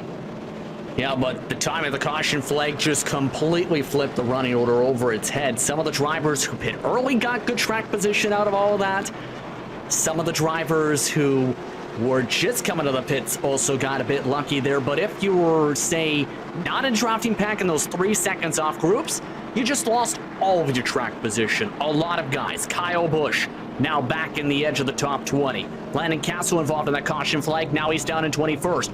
Brian Boris Cook from all of that retakes the race lead. And Jordan Erickson, who has been in the back much of the race, he's now cycled to the front. Just the timing of all of that just flipped the entire race and everyone's strategies upside down. It's really going to get interesting to see how this plays out now. was about to say, in the department of names that we have not said anything about by comparison tonight, Evan Pashoko, the graphics man for Team Penske, Jordan Erickson, has his Ford Mustang up in P2 right at the end of this race, and he's been largely anonymous. Hasn't really bothered with running at the front of the field and hasn't really tried to do anything crazy in this race. And then all of a sudden, here we are within the final 5 laps of the show, and he's right where you'd want to be in order to have a shot to win this thing.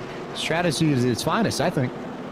And you think the interesting thing is, as well, is he's basically taken that HPP Ford down to the pit lane every single opportunity he has had tonight. Guys like Brian Boris Cook at the front of the field with 3 pit stops, but Jordan Erickson's been on the pit lane 8 times tonight. Basically, every time there's a yellow, he's been down to the pit lane for fuel, wanting absolutely no concern of going the distance.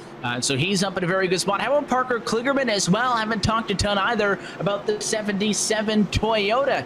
He's now up into the number 3 position as well. He's been onto the pit lane again, almost more than double anybody else. So it seems, and again, there's real no way to predict this, but it seems tonight that the decision to hang back, stay out of trouble, and pounce late ends up being the right one. And again, that is largely helped by the timing of that yellow.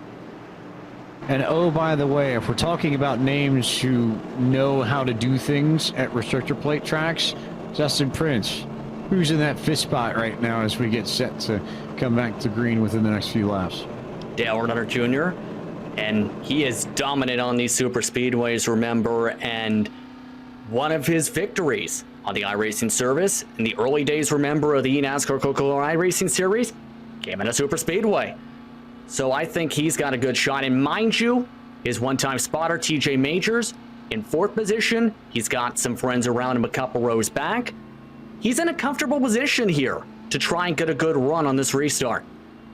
I would say comfortable is an understatement. You've got a really good friend who's right there to help you get up to the front if you need. You've got all the skill in the world. You've got a pretty clean race car by his standards. That Walmart Hellman's Chevy Camaro in very good shape as it stands. And Evan Pashoko, if I didn't know any better, I'd say he might have tried to line it up so that it might be set up this way coming to what could be the last restart. Well, if they always ask you after the fact, say, oh, absolutely, you know, this was planned and we wanted to be together, and he does have a lot of helping hands. And again, the big thing is, you know, aside from, you know, our challenger in this race and David Hudson and a couple of the outliers, I mean, all these drivers know each other. It's not like, you know, when you go into an official iRacing to race against who knows who, and if you don't have a teammate, you are really with strangers. These guys all race with each other. They do practice races. They do tons of hosted stuff and testing in between the weeks when we're not on here with Tuesday nights. So I don't think that there's really any duo or combination of drivers who are going to be like, I don't really want to work with him. I think they're all going to help each other out and push. But certainly when it comes to something like maybe trying to get a 3rd line going, we saw Childers and Harvick try that earlier with just 2. I think a situation like that is where having some friendly faces around you, especially somebody who you can communicate with and who you know will maybe take a bit of a gamble to help each other out, really, really comes in handy.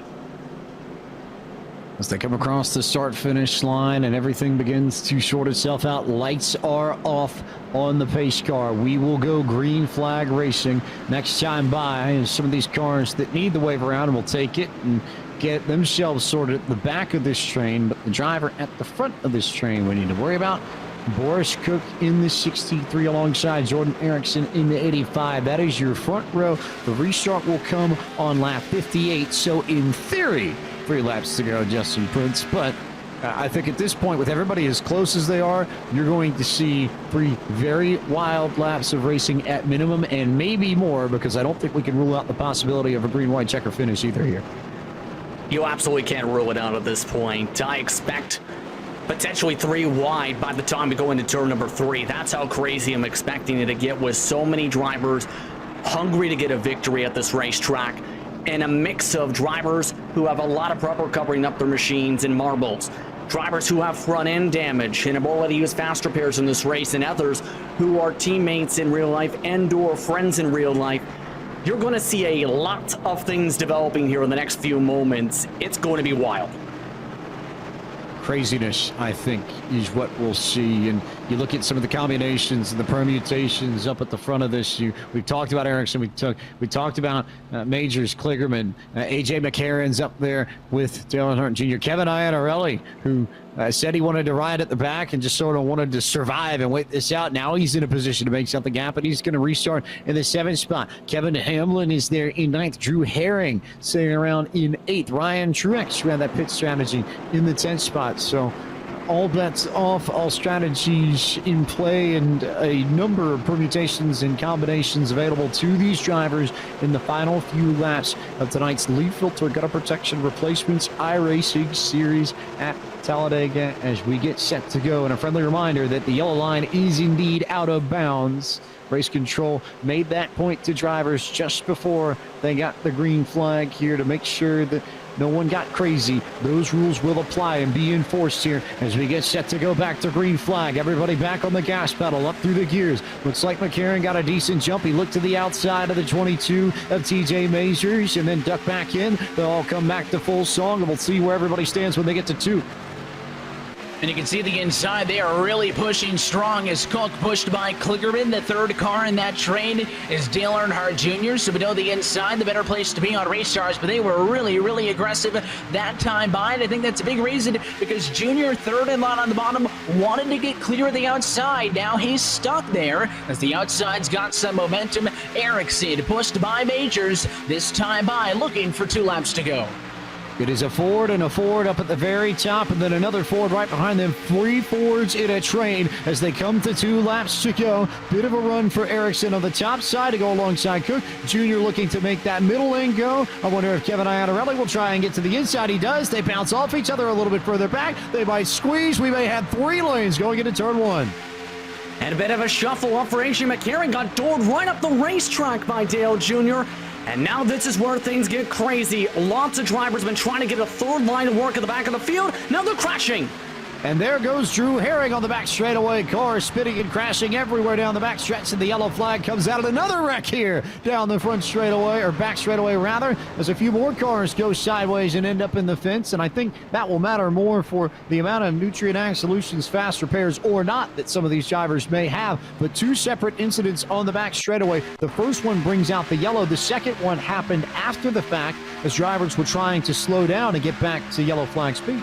Yeah, and I think that second one actually took out more cars. Watch the 3 up on the outside. That's where this is all going to happen, and it's going to happen on the back straightaway into turn number 2. But you can see, watch Dale Jr. went to go for that 3rd lane, wasn't able to get to the inside of Majors, so he'll just hip check the 2-car McCarron up and out of the way right there. That's my spot now. There's nothing AJ can do, but it's unrelated now. Watch the 3. He's got the 17 on the bumper. We talked about how early they'd start the push. You're still in the turn, loosen him up a bit right there, but he got to the back of Junior with the 8-car checked up, still got hit. They go around, and that's a big incident. It's got 6 cars, but the second incident is right there, James, and it's with the 4-car getting pushed from behind. So the second incident involving Harvick, the 31 machine, and Tim Duggar, who's been quiet tonight, that's actually the one that takes out the numbers. And it all comes back to the same thing in both cases. The one similarity with both of those incidents, Justin Prince, bumpers were not squared up between the pusher and the pushee when contact was made, both for Gray and Herring and then for Duggar and that Ford machine of Kevin Harvick. And that's what started both of those incidents that combined ended up taking out somewhere in the ballpark of 15 to 20 cars. Yeah, many of them, mind you, have already used fast repairs throughout this entire race. Kyle Busch had just used his on the last caution flag. Guess what? He's got no front nose. Some of the others, such as the 19 machines, Joshua Williams and the new College Institute machine, lots of them.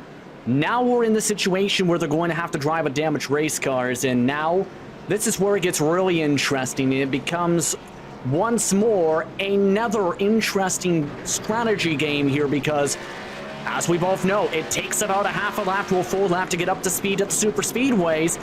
That can make things crazy by the time they get around for a white flag in the first of 3 green light checkers here.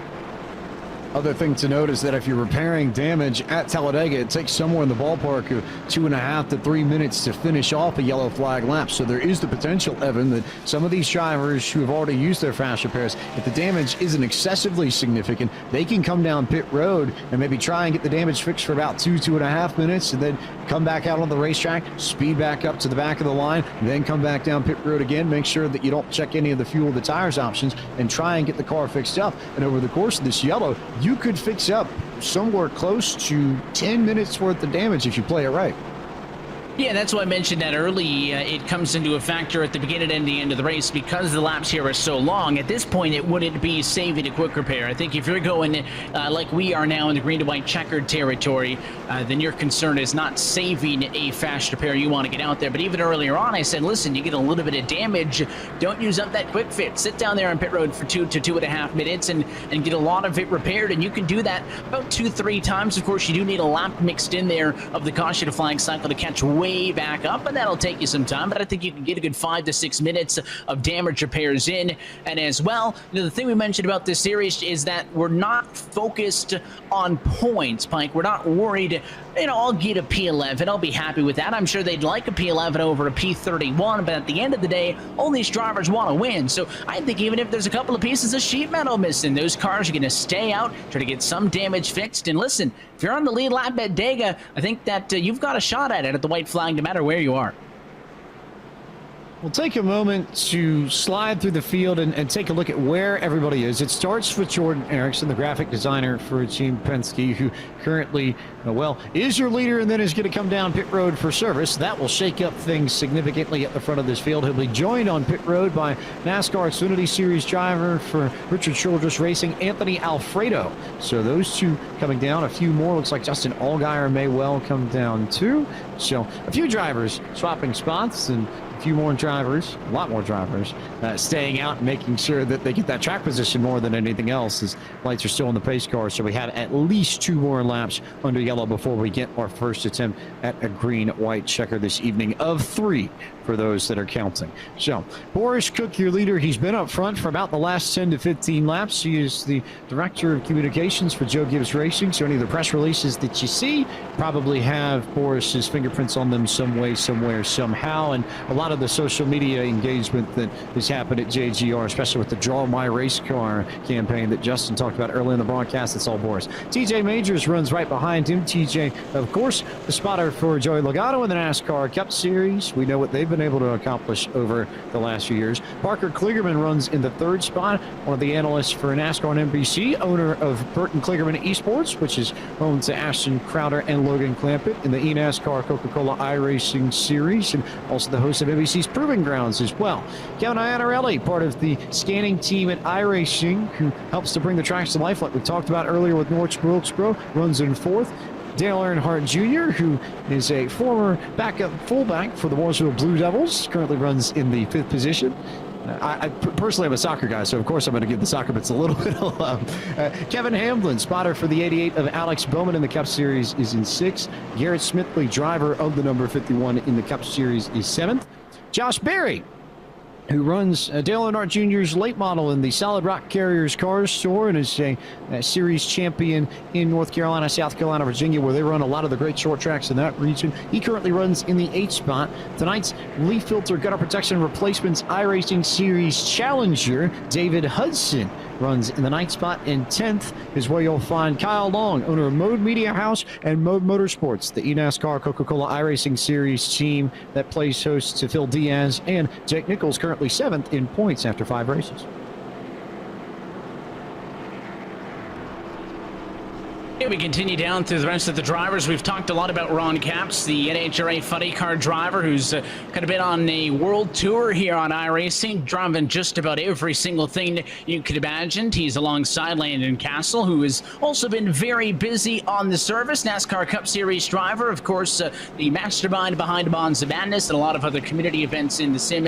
Is running into P12. He's going to be ahead of 13th position on the racetrack. Coleman Presley, the NASCAR Cup Series spotter for the 2 and 13th spot spot. He's ahead of Chris Rice, another driver who we haven't talked a ton about, but his LeafFilter Chevy is in 14th position. The president of Colleague Racing, and of course, has got LeafFilter on the car, no shock. He's ahead of Joshua Williams in 15th position. Another one of our NASCAR Cup Series spotters in the field, but another driver down in 16th spot. That'll be the 11 car of Justin Haley, another Cup Series guy ahead of AJ McCarron. We talked about his uniqueness in this championship. The Houston Texans quarterback in 17th. Bobby Labonte back at 18th has been quiet since early in this one, who is now a NASCAR on Fox analyst. Christian Eckes back in 19th position in his Safe Flight Toyota, the NASCAR Gander RV and Outdoors Truck Series driver. And through P20, number 4 of Kevin Harvick, of course, the NASCAR Cup Series driver. Took a couple of weeks, but he's made it to the service, and he's made it to the LeafFilter replacement series.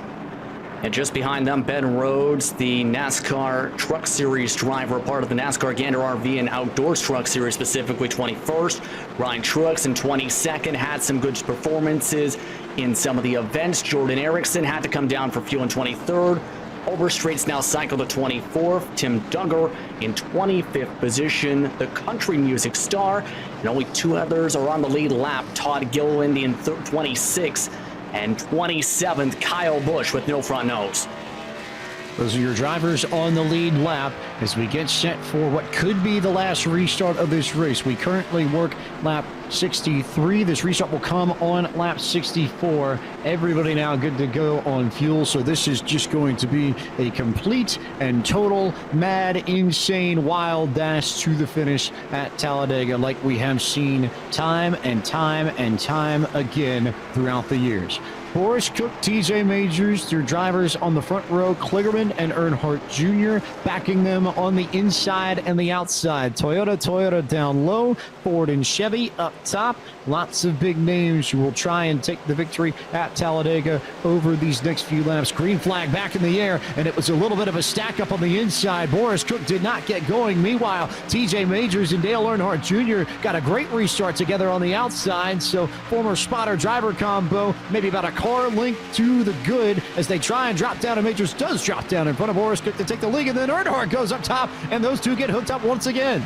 And TJ Majors wasn't really sure what he wanted to do, waited for the 8th, then went down, came back up top, and now we've got our tandems. It's Boris Cook down, pushed by Kligerman, and a trio on the outside, headed by TJ Majors, Dale Earnhardt Jr. in the middle, and a Kevin Iannarelli. Now here comes the rest of the field, 3 wide as Coleman Presley and Joshua Williams look together. The back of the pack has lost some time. It is a breakaway for the top dozen or so, as it's Cook on the inside, looking to make this one official as they come to the white flag. If we get a white flag here and then the yellow flag, that will end the race. We're either coming to yellows or checkers. 1 lap left at Talladega in the LeafFilter Gutter Protection iRacing Replacement Series, and it is Parker Kligerman all over the inside of the racetrack on the backside of Brian Boris Cook Jr. and company, and TJ Majors. Kevin Iannarelli will have one more shot down the back to try and get to the front.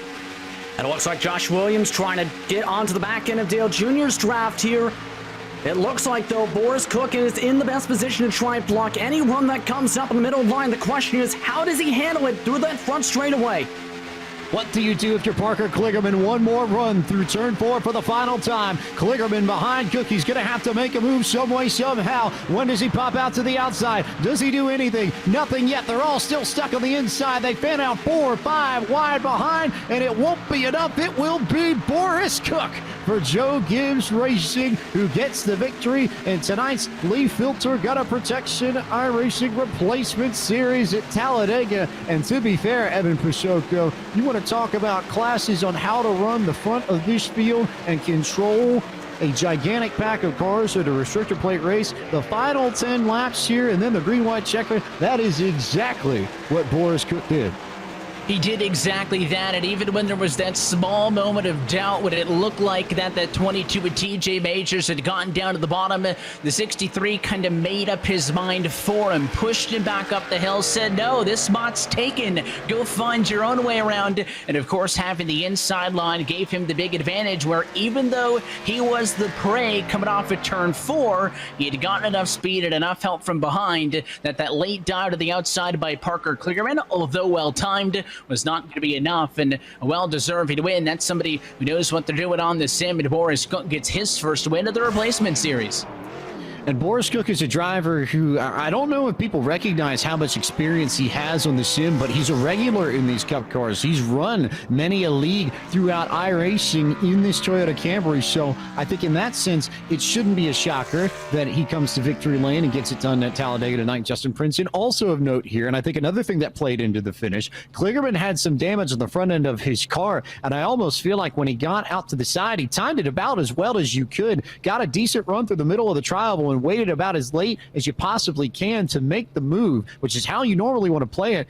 But I almost think that if you got that much damage on the front end, you can see it slowed down that car just enough to where, unless he had a tremendous amount of help and was almost wrecking loose with a push from someone from behind, I don't know if he would have had anything to even get to Boris Cook's bumper and try and steal the win from it. Yeah, and he didn't have the numbers right behind him either to try and even jump up upon. You've seen that top line just dissipate with Dale Jr. trying to block that third line with Coleman Presley.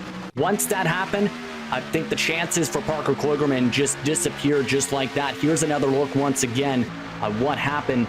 That damage was a factor, absolutely. But at the same time, if you don't have the numbers to even get yourself a big of enough run to make a move on that middle line, it's not going to work. You're likely losing spots than gaining them. And I also have a hunch looking back at the replay, I think Garrett Smithley had the ability and the momentum to push Parker Kligerman, but TJ Majors was sitting in the middle, and there was absolutely nowhere that Smithley could have gone. If he tried to drive up into Majors, you're almost guaranteed to wreck in the middle of the trial of 11, and so it sort of locked everybody in, and I think effectively secured the win for Boris before they even got to the end of the trial. He had a really good positioning that all these drivers were waiting and waiting, hoping that the situation they were in was going to improve. They're thinking, listen, it's going to be real hard for me to make the move from this far back. I want to get a little bit closer, and they kind of just ran themselves at a time. We'll take a look at the full field rundown and tell you where your favorite driver this evening, starting with Boris Cook for Joe Gibbs Racing, who gets the victory over Parker Kligerman in the 77. Garrett Smithley had a strong run in that final restart and comes home third. TJ Majors, here's the stat line for you, 37th on the grid, ends up fourth in tonight's race. Same story for Dale Earnhardt Jr., who began tonight in 33rd and finished fifth. Coleman Presley, equally as impressive, maybe more so, started in 40th position, just about dead last on the grid, and comes up with the top 10 finish in sixth. Joshua Williams, who won the first race in the replacement series at Atlanta and made all that history, comes home in seventh. Eighth is former University of Alabama quarterback A.J. McCarron. Kevin Iannarelli of iRacing finishes in ninth, and the final spot in the top 10 tonight goes to Ringmaster and Maestro alongside TJ Majors of this series, the 88 of Kevin Hamlin. Justin Haley coming home 11 tonight. Started in 30th position, one of the drivers who elected to start at the back. Landon Castle in 12th was one of the drivers in the lead pack much of the race, was involved in one of the most interesting caution flags of the night. Kevin Harvick recovers to 13th. David Hudson, you've seen him on the apron going through the trial hole. He blew up trying to push the drivers in front of him and roll it down to the bottom of the racetrack to 14th. Ron Capps comes home in 15th, Ben Rhodes in 16th, Bobby Labonte quietly in 17th, Tim Duggar 18th, Jordan Erickson in 19th after pitting on the last caution flag of the race. Tyler Overstreet rounds out the top 20. And a few more cars than this would make it to the end behind all the wrecking. Todd Gilliland 21st ahead of Chris Rice 22nd with Josh Berry, Kyle Busch, and Kyle Long through P25. But a lot of drivers who ran up front early do not get the results. Ryan Truex P26, Christian Eckes in 27th. That's the last driver who finishes on the lead lap. Then you'll find Anthony Alfredo P28, Drew Herring 29th, and Justin Allgaier in 30th. 31st went to the 17 of Taylor Gray. Tim Clausen finishes 32nd in his debut in the LeafFilter Gutter Protection Replacements iRacing Series this evening. Rodney Childers was caught up in some of the wrecks at the end of this race, finishes 33rd. 34th went to Chad Knaus of Hendrick Motorsports. Ryan Flores finished in the 35th position this evening. 36th went to Brent Wentz. Harrison Burton got caught up very early in incidents and finished 37th, along with Chase Briscoe and Ty Majeski, who round out the 39-car field in race number 3 of the LeafFilter Gutter Protection Replacements iRacing Series from Talladega Superspeedway. We now turn our attention to the race winner tonight. Boris Cook now joins us in the booth. And Boris, it seems like you've learned a few things throughout the years. We know you're very active in iRacing. We know that you spend a lot of time racing in the sim just in your personal time. And I have to feel that a little bit of that experience paid off tonight. You looked really comfortable at the front of this field in the final 10 laps of the race. What was your strategy on those final few restarts to make sure that you were in position to win, especially if anything happened behind you? Oh my gosh, thanks y'all. I'm just so excited to beat people like my heroes, like Kyle Busch and Dale Earnhardt Jr. and people that we race with on at JGR with Harrison Burton, and then my buddy Tyler Overstreet helped me. It's just such a huge thing for me. And Kyle comes on the radio and congratulates me. I mean, that's just so big. So I'm thrilled.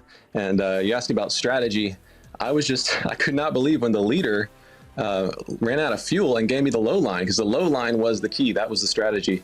Without the low line, it's a crapshoot, and having Parker Klingerman behind me, yeah, he didn't have much of a choice, but he pushed me to the win, and I really appreciate that. It was great. On the restart, I lagged a little bit and just sort of held everybody off, and it sort of backed everybody up. The outside got a great run. You almost had Junior and Majors and Fitz up top. They nearly wrecked each other coming out of 2 with 2 to go. So I guess that might have been part of the strategy play there, and I guess you might have learned a few things from some of the drivers in your stable. But to get it done for Toyota too, and especially to have the great finishes that you guys had this evening, got to be special, in addition to beating some of the drivers that you have tonight. Yeah, for sure. That was a fast Camry, and I had a bunch of Camrys lined up on the bottom too, so it was great. Old Parker Klingerman shot that Bitcoin Camry to the moon, so I'm thankful, and man, that was so much fun. I'm appreciative to all these real-world drivers doing this. And Boris, this series is a mixture of drivers and many associated members and people within the NASCAR community, a lot of folks who work in the industry. Just tell the fans at home a little bit about what you do with Joe Gibbs Racing and what your role is as you manage their communications and their PR. Yeah, so I oversee digital marketing, and so we are basically, me and my team of about 5 people are in charge of getting the fans more information, more fun, more entertainment, and turning them into advocates of our partners like Toyota and of our drivers. And so that's my main job, and it has to do with video, and it's a dream job. I feel like I was built for it, and really proud of my team there at JGR. And then all the drivers here, it's they'd probably say it's part of their jobs to be on social media too. So thankful for what they do too. But yeah, it's a blast.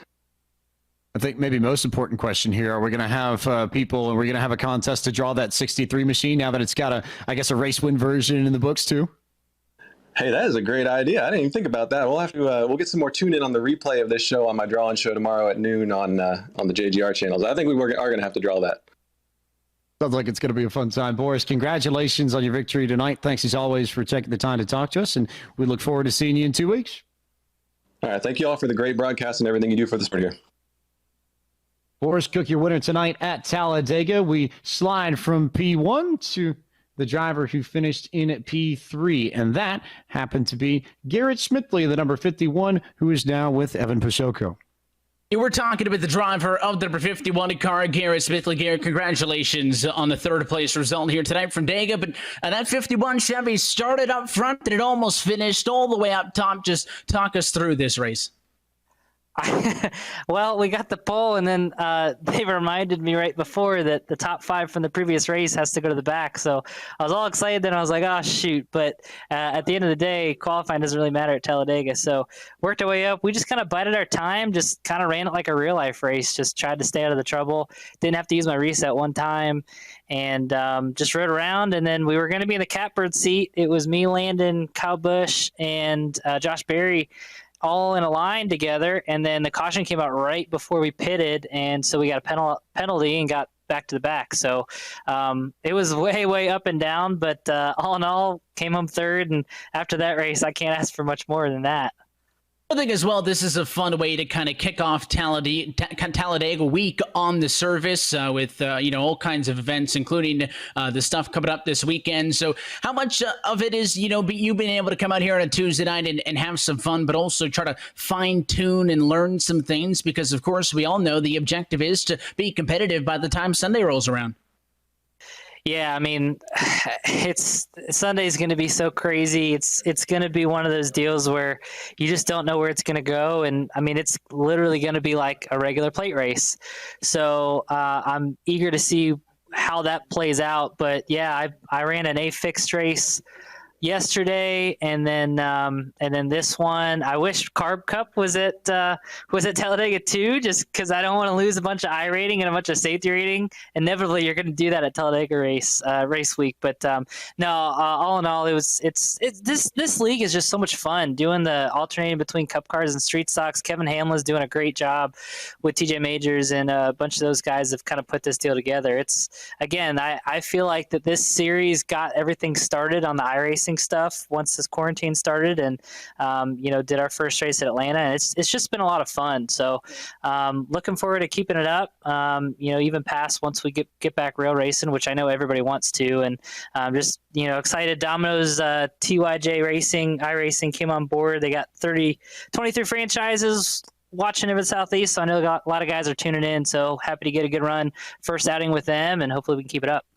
And you mentioned, of course, the difference in what you guys run here. We take next week off, and when we come back, it'll be back into the little old street stocks, and we're going to racing at Phoenix. It'll be like jumping into that one. Oh yeah, that's it'll be fun. I like those street stocks. You can beat and bang and rub fenders just like old short track racing. So shout out to the lean stream. We got the stream going on tonight, and as always, Podium and iRacing doing a great job, I'm sure, in the booth. So thank you guys for having me on. Well, thank you for giving us the chance to talk, Garrett. Good to catch up with you. Congrats on the P3 finish. We'll be tuning in, of course, over the next few weekends. But at least until next time, we'll see you out in Phoenix. Thanks, guys.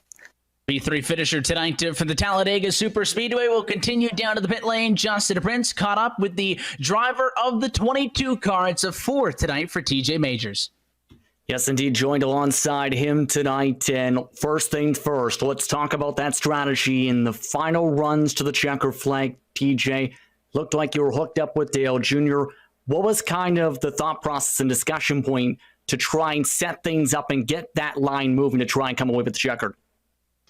Well, we had a little plan to run the middle and stay there and help each other, and I should have covered the bottom. I didn't know he didn't have any more help behind him, so fun run there. Yeah, it looked a little bit like that, but let's talk about the fun aspect you had just hit upon a little bit tonight, because there was a lot of fun moments in this race. How would you describe some of the action from your perspective in the cockpit tonight?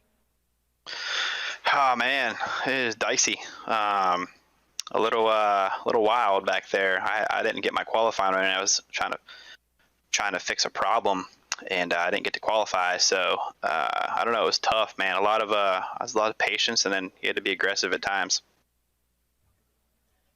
Absolutely. What was going through your head as that race was progressing, though, to try and think about the strategy, because it constantly seemed to move, especially with fuel being a potential possibility coming up throughout that final closing stages?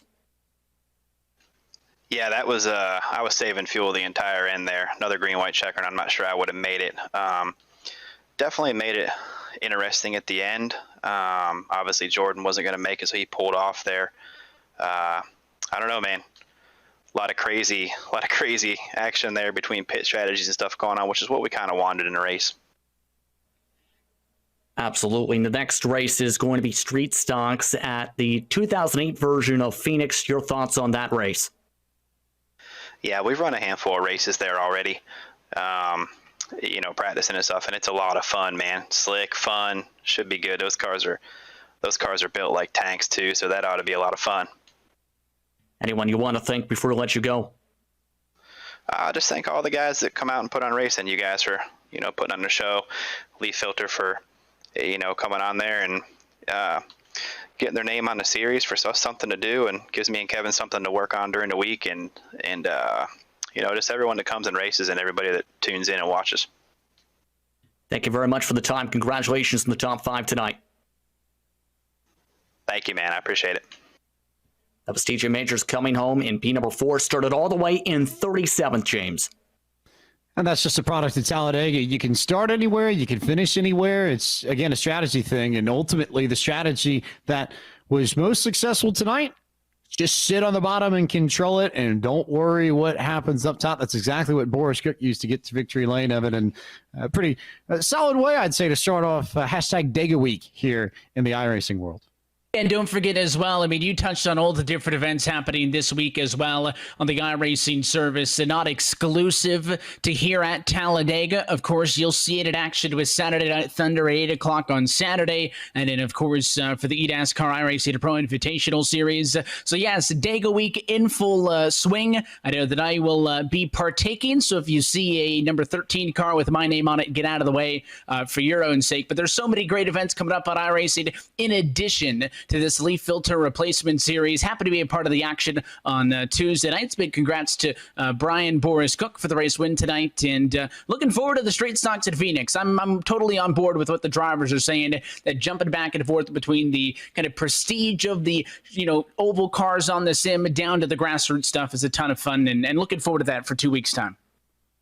And you mentioned a lot of the great racing that's coming up this week in the world of iRacing. Let's take a look at some of the events that you'll see over the course of this week that don't just involve Talladega. And tomorrow night, the next big thing, Wednesday night iRacing on Fox Sports 1. You'll get the Pro 4 trucks at Wild West Motorsports Park and the Super Late models at the Daytona Road Course. That'll be an interesting 1-2 punch as the International Race of Champions format comes back for another week. You can catch that tomorrow night at 7 p.m. Eastern on Fox Sports 1, foxsports.com, and the Fox Sports app. Then Friday night, 6 p.m., it's the Subaru iRacing Rallycross All-Star Invitational presented by Yokohama from the Rallycross course at Sonoma Raceway. Very tricky, a lot of elevation changes there, and a very fantastic straight you could just blast down in any one of the Rallycross cars iRacing has available. But Evan will be on the call for that one, along with a few of his friends, and you can catch that at 6 p.m. Eastern on iRacing's Twitch, YouTube, and Facebook.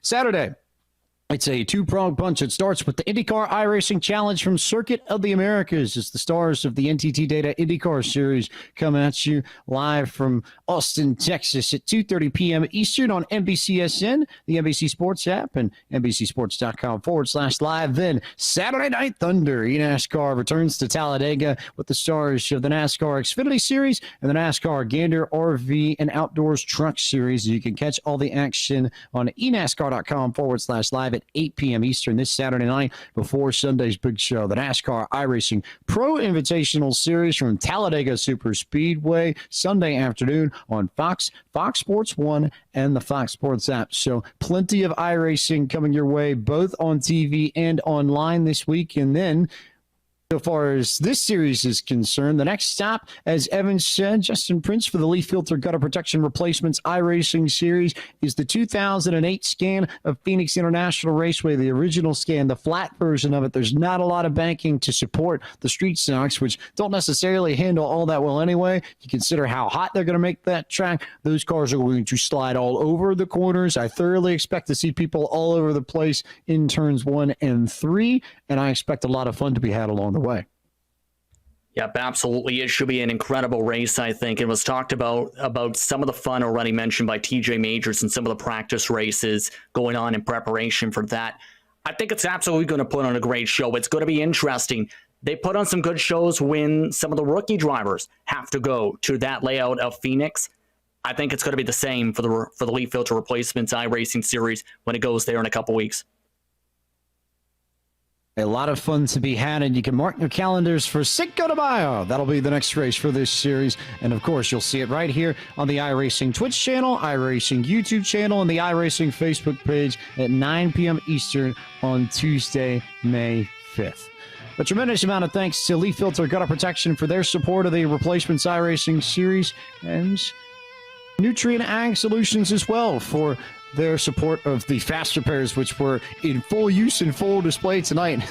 Certainly got their money's worth on that at Talladega. You're going to see a few of those get used up if you have them. But it's time for us to close the book on Talladega and begin to focus on Phoenix. So for our producers, Cisco Scaramuza, and for my partners in the booth, Evan Pashoko and Justin Prince, and for the organizers of the LeafFilter Gutter Protection Replacements iRacing Series, TJ Majors and Kevin Hamlin, I am James Pike.